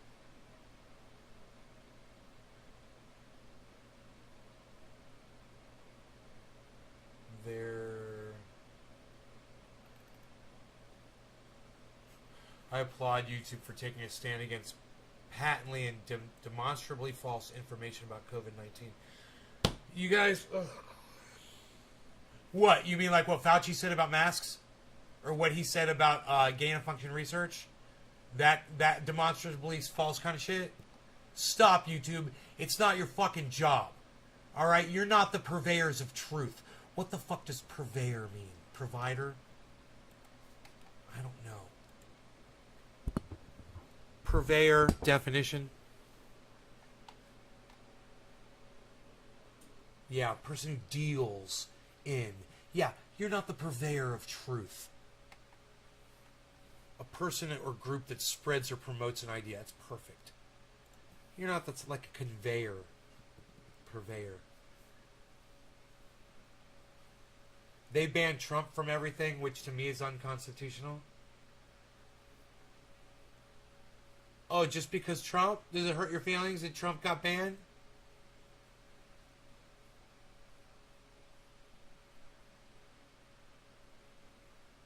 What, are they not supposed to ban people for bullying, bro? Are they not supposed to ban people for violating their terms of service? They just supposed to let people do whatever the fuck they want? Is that what they're supposed to do, Killer B? Let me know. When Trump got banned for terms of service from Twitter, it was for breaking the terms of service. It wasn't for them trying to fucking control a narrative. He was breaking their fucking terms of service. You understand the difference? It shouldn't happen to anybody? Dude, when Alex Jones doxed motherfuckers, he shouldn't have been banned from fucking social media, dude. When Donald Trump sends rabid people to fucking hurt other people, he shouldn't be banned from social media, dude? When these people are breaking terms of service, bro? What's up with you, dude? What, are you affiliated? What, are you affiliated, bro? You got allegiance to Donald Trump? I'm kind of wondering, what gives him the fucking pass No one? Yeah, so what? People shouldn't enforce terms of service, bro? So these corporations that provide us with a social media platform, they shouldn't be able to fucking have a say in anything that gets said? No, I'm not just fucking asking if it's an opinion. I know it's your fucking opinion. You don't say it's just an opinion. Well, you think I'm too much of a fucking idiot to know you're giving me your opinion? I want to know, why does Donald Trump get a fucking pass, bro? I'm trying to get to your fucking line of thought here. Oh, you said it wrong? You said it wrong? What'd you say wrong? Let me know where I got this wrong. Correct me. I'll wait. He doesn't get a pass?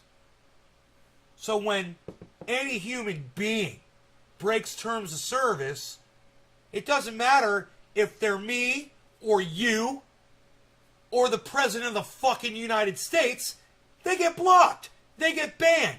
They lose their fucking privileges on that independently owned social media site, correct?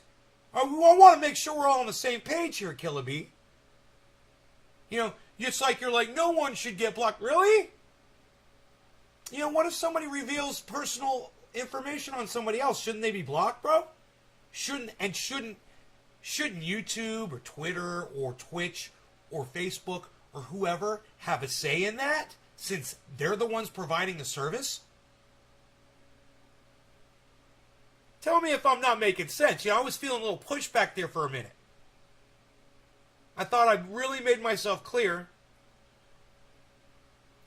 Really, you just believe anyone shouldn't be silenced, get penalized, but not banned for life, that's all? Really? Really, Killer B? Let me ask you a question. You have any family members at all, ever, in your life? Have you ever had a family member? You don't have to name them or anything. I'm just kind of wondering. It's a yes or no. You got a family member? Ever?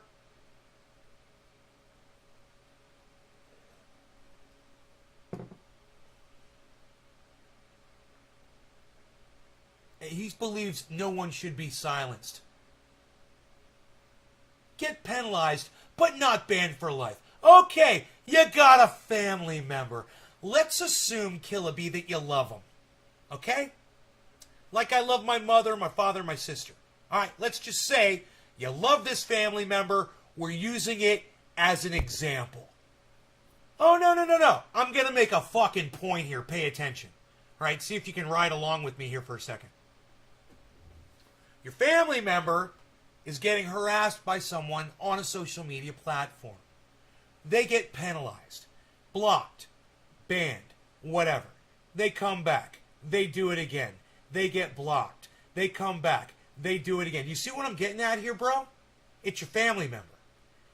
Let's say somebody is exposing personal information about that family member. It's this person that you love, right? And they won't stop doing it. Just let them do it. Just, too bad. They're just going to, every time they get an opportunity, you block them 30 days, they come back. You block them 30 days, they come back. You block them 30 days, they come back. And they keep attacking and they keep exposing whatever this personal information is. Does that sound fair to you, bro? Is that the way you want social media to be? Because I could tell you a couple sites where you could go to, bro. YouTube's the wrong place for you, really. I mean, it's almost your spot. But there's better. There's way better. Where you could go. Not me, but you. You'll like it a lot better. Everyone gets a voice over there. And you pretend to want to hear everybody's voices, right, bro? You want to go where voices are free, bro? Everybody has a say and nobody gets throttled and nobody gets shut down. You want to go there? You said no one should be shut down. Everyone should have a voice, right? Would you be interested in a place like that? Because I know of several. And you'd be more than welcome there. Everyone's welcome there. And you can let me know how that works out for you. What do you think, Killer B?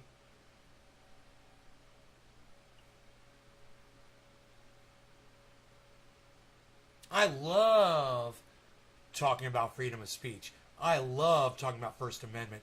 I love talking about what Steph Zamorano talks about, which is sensible censorship, which obviously is what social media sites do.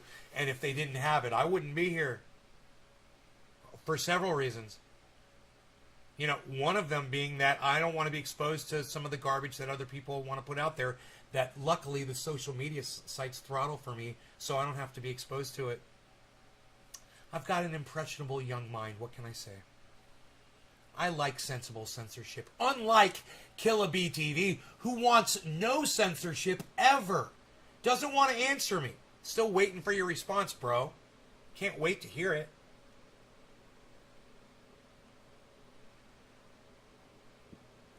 Anybody else want to chime in? No, I want everyone to be equally treated. Everyone should have a voice. That's all. I don't mean anything bad, man. The social media should obey our constitutional rights. That's all.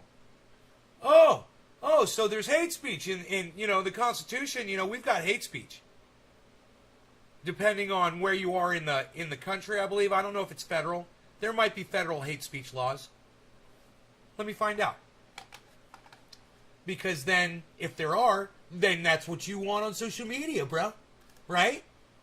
And what you said about Donald Trump was totally fucking bullshit, and you fucking had your head so far up Donald Trump's ass, right, that you weren't even thinking clearly, were you? A form of fucking Trump derangement syndrome, but coming from the other way, in support of Donald Trump. Kind of fucking weird, huh? Weird, huh? But I'm picking up on it. It's alright, but I'm just saying, holding the mirror up, bro, so you can see yourself for what you are. Are there any current federal hate laws?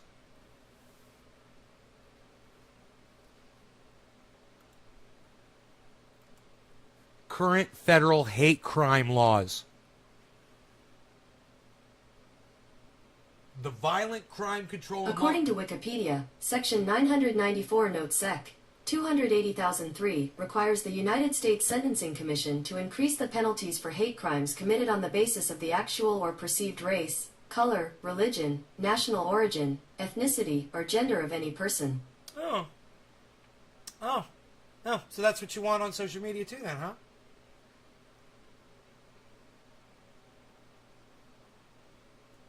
You don't want everyone to have a voice. You want it throttled like the Constitution says. Just like the federal government says.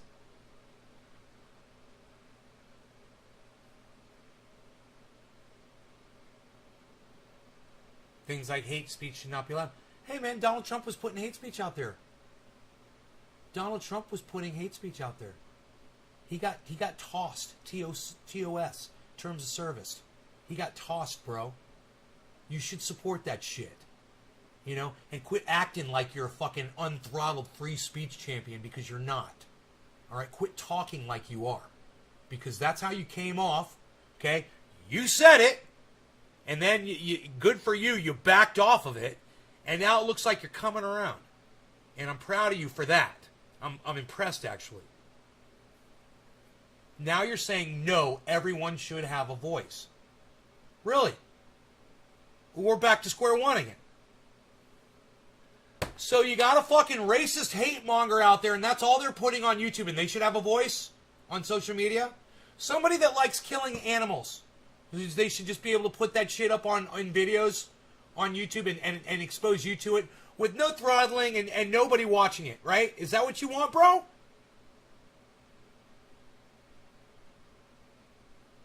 Well, hey man, the fact that you've been watching me forever, that's great, bro. You know, we're finally having a fucking conversation for the first time ever. You know? Welcome to the goddamn reality of this show, man. You know, and if this is really how you feel about shit, I think you need to be straightened out a little bit. You know, you're not speaking clearly, or you're not thinking clearly, or both. But there's definitely something off with you. You think Donald Trump should be allowed to profess hate speech, racism, you know, pontificate his poisonous bullshit. You think Alex Jones should be able to.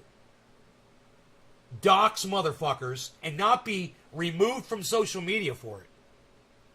You know? I'm going to, so let's just say somebody's going to post somebody's address, and then tell a bunch of people to go over there and cause harm to somebody. Are you okay with that? According to you? No. Well, when you first came on here, you said everyone should have a voice. Well, what about that person that comes on here and all they do is they dox? They're just a doxing troll, bro. Should they have a voice? No. Why am I answering this fucking stupid-ass question from you, dude? You're not even thinking this through, are you? I don't think what you mean what I'm saying. I'm saying speaking correctly, no hate speech, no bad stuff. Make up your mind, bro. You got to make up your mind. You got to determine what you want. You say that, and then you say you want everyone to have a voice. That's not what you just said. Someone that's got hate speech or bad stuff, you don't want them to have a fucking voice! So stop saying you want everyone to have a voice! You're fucking lying to yourself, dude! You're not even looking at this issue properly! Look above, he said Trump's on vacation and we can't erase history in one sentence. I'm definitely medicated off some good cannabis. I don't mean anything bad about this. I want everyone right for everyone is what...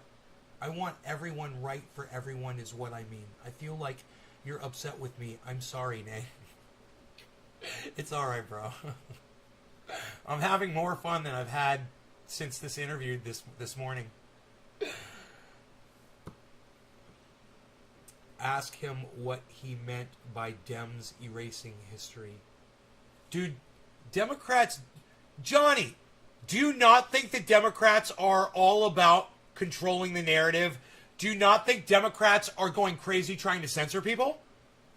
Do you want me to give you examples of Democrats trying to censor people? Are you... Yeah, now we got this motherfucker over here on the goddamn blue. Are you a blue waver, Johnny? Is that what your J's are from Johnny Jackhammer?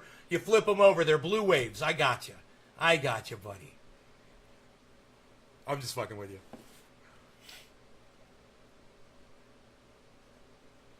How do you not see the Democrats as the censorship cunts that they are, Johnny? You're not paying as much attention as you should be. You should watch more Jackson Hinkle. You should definitely watch more Jackson Hinkle. He's on that shit.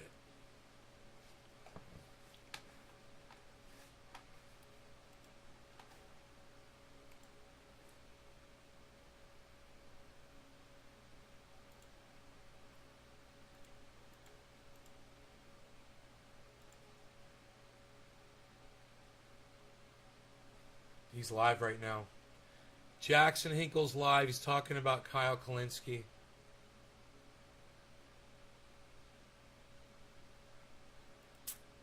Huh. 700 viewers. Point, you gotta reckon with reality. You have to understand that Daniel Hale exposed the fact, and he's serving time in prison for it right now, that... Dude, he went live an hour ago. I can't believe that. Our U.S. drone program, which was led by Avril Haines, has 90 unintended targets. They're fucking civilians. We bomb schools. We bomb hospitals. We bomb humanitarian, sites. We bomb innocent civilians who are just minding their own business. We bomb civilian infrastructure. We bomb literally anything and everything that comes within our sight. And you're saying that this is going to be a less costly option on human life as it relates to U.S. imperialism? What are you talking about? Johnny, that was just a weird statement out of the blue. You can't believe you still sell sous chef plumbing parts? What? Successful military strategy. You have to have competent people running things. Yes. Doesn't competence require honesty and accountability? And that's what I see missing here. It's like you're not allowed to lie to the public, which employs you, are you? What is happening? Tucker Carlson is further to the left on anti-imperialism. I want to tell. Tulsi Gabbard. I don't want to interrupt him during a segment, but I want to tell him about the interview today during a super chat. Tucker Carlson is like, well, yeah, but like, if you have the intelligence community that's providing the intelligence for all of these airstrikes, and the intelligence community has lied in Iraq, in Somalia, in Niger, in Libya, in Lebanon, in Palestine, in Gaza, in Iraq, Afghanistan, Syria. I'm glad he remembers all this. Every country that we've invaded, how can you trust them? Let's make him How bigger. can you trust them to provide intelligence surrounding anything? You can't. That's the end point that Tulsi Gabbard needs to come to terms with. You can't. The American people deserve honesty. They deserve leaders who lead with integrity, and not those who shy away from their own responsibilities to the American people. Oh, that didn't pop up for some look reason. For a lower-ranking fall guy to take the hit. Huh. The American people deserve strong leadership that looks out for their best interests and the best interests of our country. Won't show When up. was the last time a general officer or someone, a Pentagon there it is. level commander I just had to in the move my U.S. other window. military was punished for a mistake, or is it Oh, it it's froze. always the corporals, lieutenants, the captains? Weird. I don't know why That's a won't work. really good question, Tucker, and I can tell you from having just come off of active duty, having just come back from a deployment to Africa, there's a common frustration amongst service members when it is someone of a lower rank who takes the hit for decisions and policies that were made far above. Hey, their Tulsi, level. you're not a hero. War is not the way to That's solve the our way problems. of governing anything. Not just All right. I got news for you. No, It's not leadership. Well, maybe we'll super chat that. Tulsi Gabbard, welcome back. Thanks so much. Thanks. Hey, Sean Hannity here. Hey, click here to Aloha, everybody. Aloha. I hope you like these drone strikes. Aloha. Maybe after the drone strikes, we can all do yoga and CrossFit together. I hear, I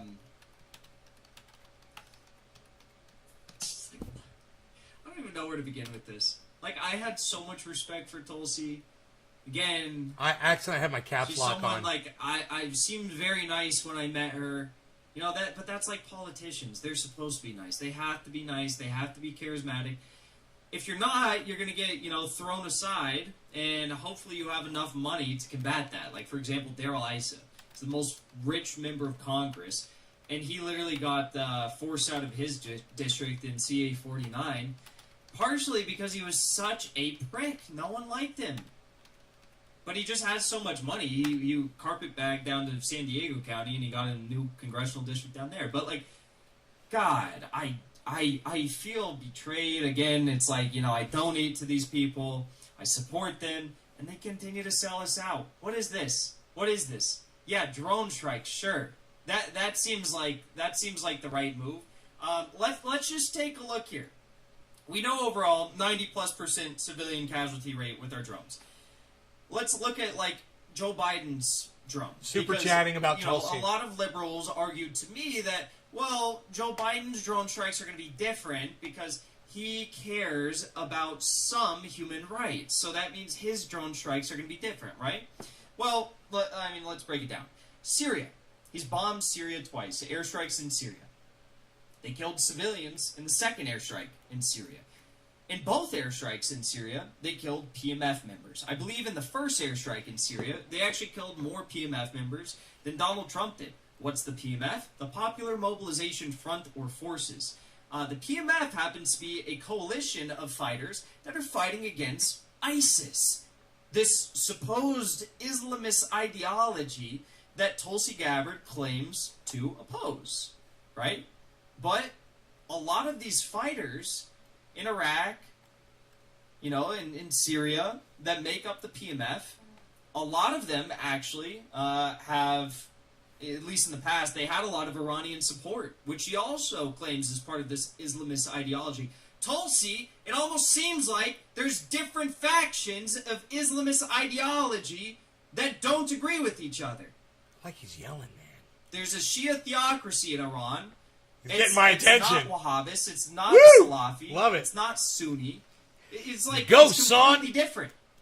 How could you just lump them all together and say that we're facing like a common Islamist ideology. You know what we're not facing Islamist ideology. That's not the attack on the American working class. The people who are attacking the American working class are people like Tulsi Gabbard, the top 0.1% of most powerful, most wealthy people in this country that are fucking you all over on a daily basis, that are stealing the wealth that you produce. Doc, how could you sleep during this? Oh my God. You don't have health care. You don't have free education. That you don't have a decent paying job. That you don't have anything that would guarantee no law basic regarding human cannabis. rights. Cannabis Make sure isn't you don't for all. have Cheers, housing. everybody. Make sure you don't have clean drinking water. Make sure you don't have a planet that's worth living in for future generations.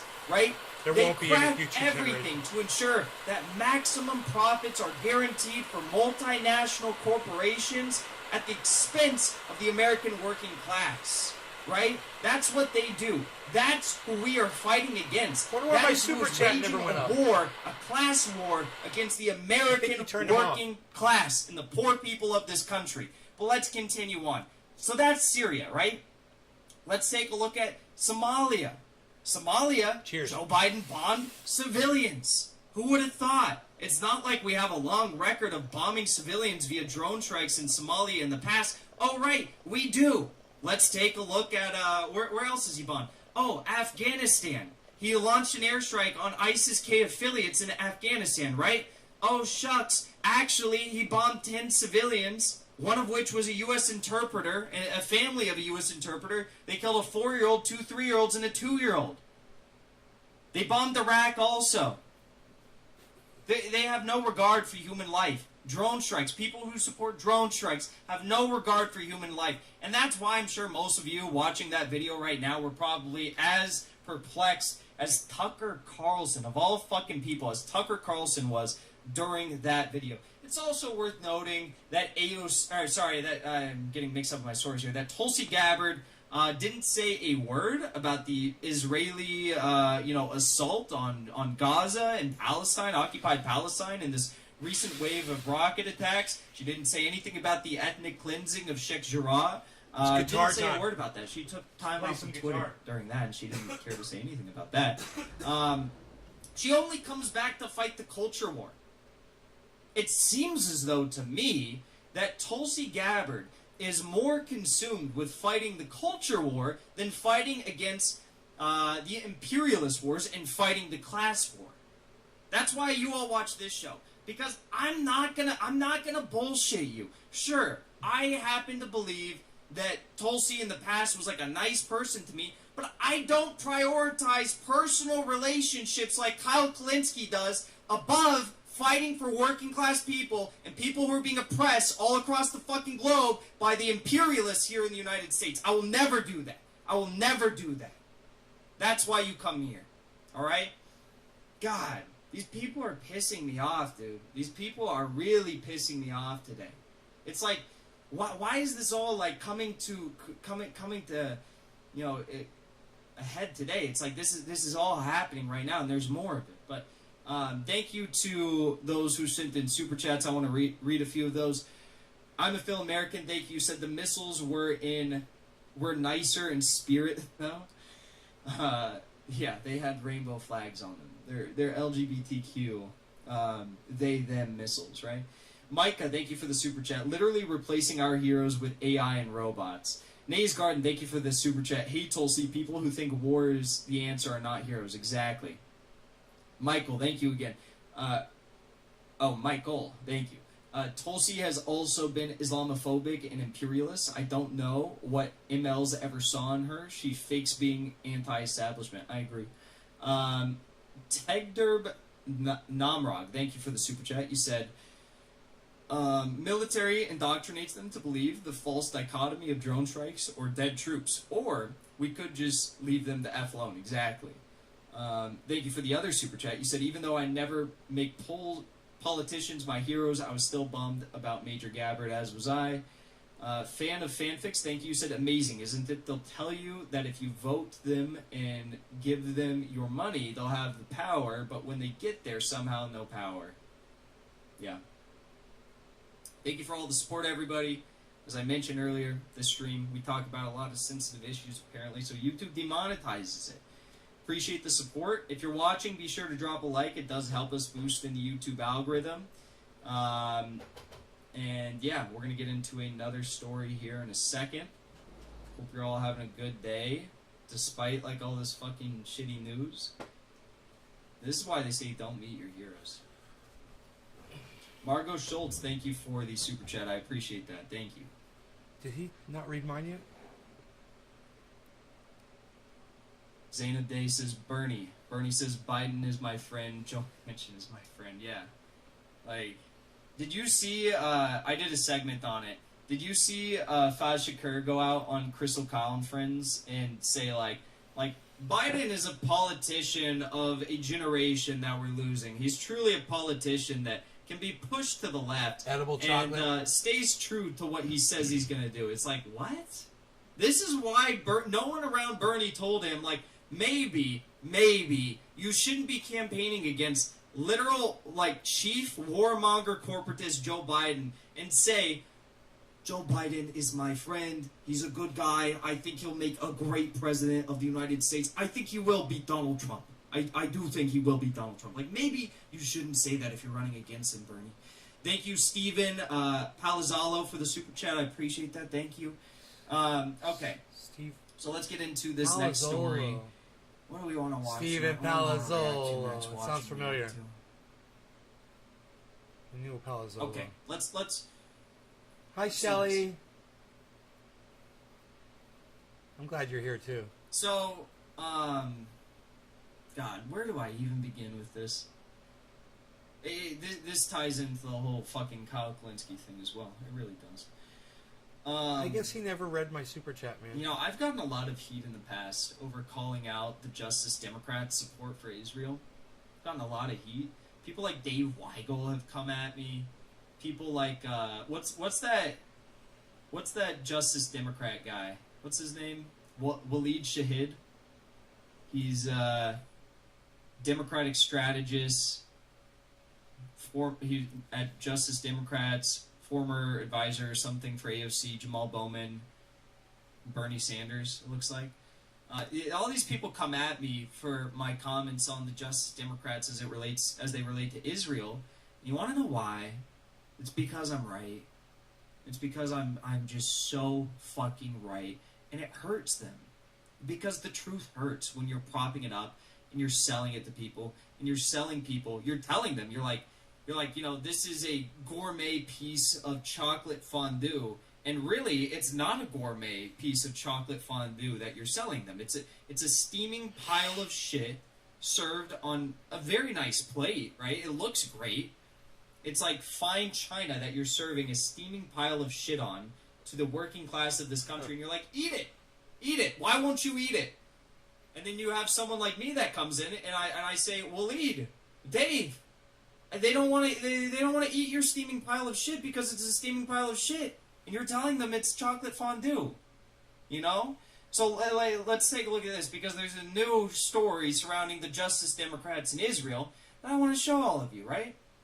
Liberals have been losing their minds. They've been saying, oh my God, the Justice Democrats are actually leveraging their power for something. They are actually leveraging their power to stop $1 billion in funding for Israel's Iron Dome. Some of you probably already know where I'm going with this. Thank you to Michael Radke for becoming a member on Patreon. I appreciate that support. Thank you so much. Some of you probably already know where I'm going with this. Here we go. Ryan Nobles tweets this out. New. A little bit of drama with the dim passage of the debt ceiling in the House. A group of progressives have told leadership they will not vote for the bill if it includes $1 billion in funding for Israel's Iron Dome. The flap has led to the Rules Committee to go into recess. Update. A source confirms that Rep. Pramila Jayapal told her fellow progressives on call today that she will meet with House Speaker Nancy Pelosi today. This comes as progressives have balked at $1 billion in funding in the CR for Israel's Iron Dome. Okay? More. The Iron Dome funding has been removed. It's been removed from the debt limit bill. All right? And I have new text here. Rules Committee has reconvened. Chair McGovern started the meeting by saying, my understanding is that the provision that was removed from this bill will be included in the final appropriations legislation later this year. McGovern reiterated that the Iron Dome funding will be in the final appropriations package. Rosa DeLaros reiterated the dim commitment to funding the Iron Dome in the next fiscal year. So, let's break this down, right?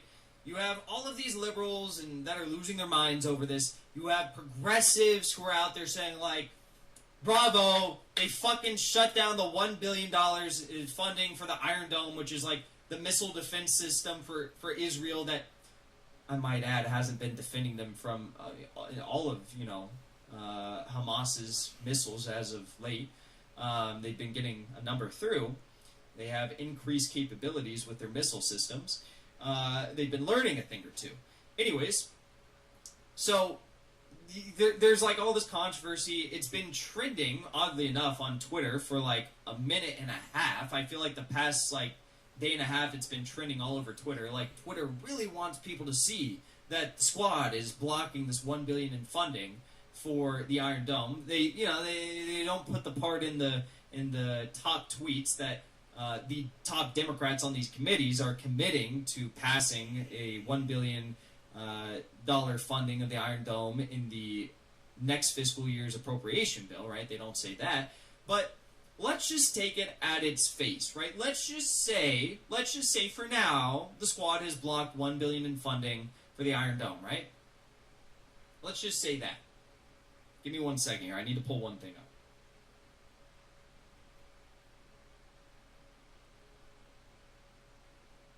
Let's just say they stopped it for now. Some might say, that's a good thing, right? Some might say that's a good thing. I'm going to explain why, right now, it really doesn't fucking matter. Get off the table. And in my eyes, this is the equivalent, this is like the embodiment of what Malcolm X warned us all about. Malcolm X once said, if you stick a knife in my back 9 inches and pull it out 6 inches, that's not progress.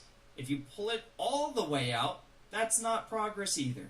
Progress is healing the wounds that the blow made. No. They haven't pulled the knife out. They won't even admit that. Progress is you not fucking stabbing me in the first place. That's progress. Some of you might remember the House narrowly passed a $3.3 billion aid amendment to the oversight provision in one of the most recent bills that passed through Congress. The bill, which was advised by numerous pro-Israel organizations, including J Street, includes $3.3 billion in security assistance to Israel as its key provisions is outlined in the 2016 Memorandum of Understanding. It's fucking crazy. All right, you guys. That's what's up. We've been live for 2 hours, man. And you guys are actually great. I'm impressed. There's so many. I'm impressed there's so many of you guys watching. Make sure you all subscribe to the channels that you're viewing on so you get notified when I go live, okay? All right, we'll go live again tomorrow morning. Thinking about what am I doing tomorrow morning? Something's happening in the morning. I can't remember what it is. Oh yeah, that climate thing. I can't remember the time, but we're gonna watch that climate thing. All right. I'm gonna be over there in Jackson Hinkle's, man. I was gonna play guitar, but I was like, I don't want to get metal all over my fingers and get arthritis. And even though I don't get arthritis for really when I play guitar now anymore, it's just like, yeah, no. I love you guys, man. And for those of you guys who support me when you know it's important, thank you. Like we said at the beginning of the show. Those of you guys who went out of your way to see that interview when it was happening, thank you. I appreciate you guys so much. That meant everything to me. So, go check out that interview if you missed it, alright?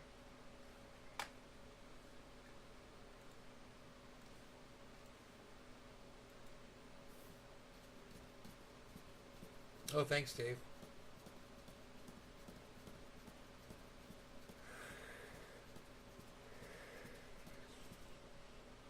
Yeah, the oak tree stuff. Yeah. I will see you guys tomorrow.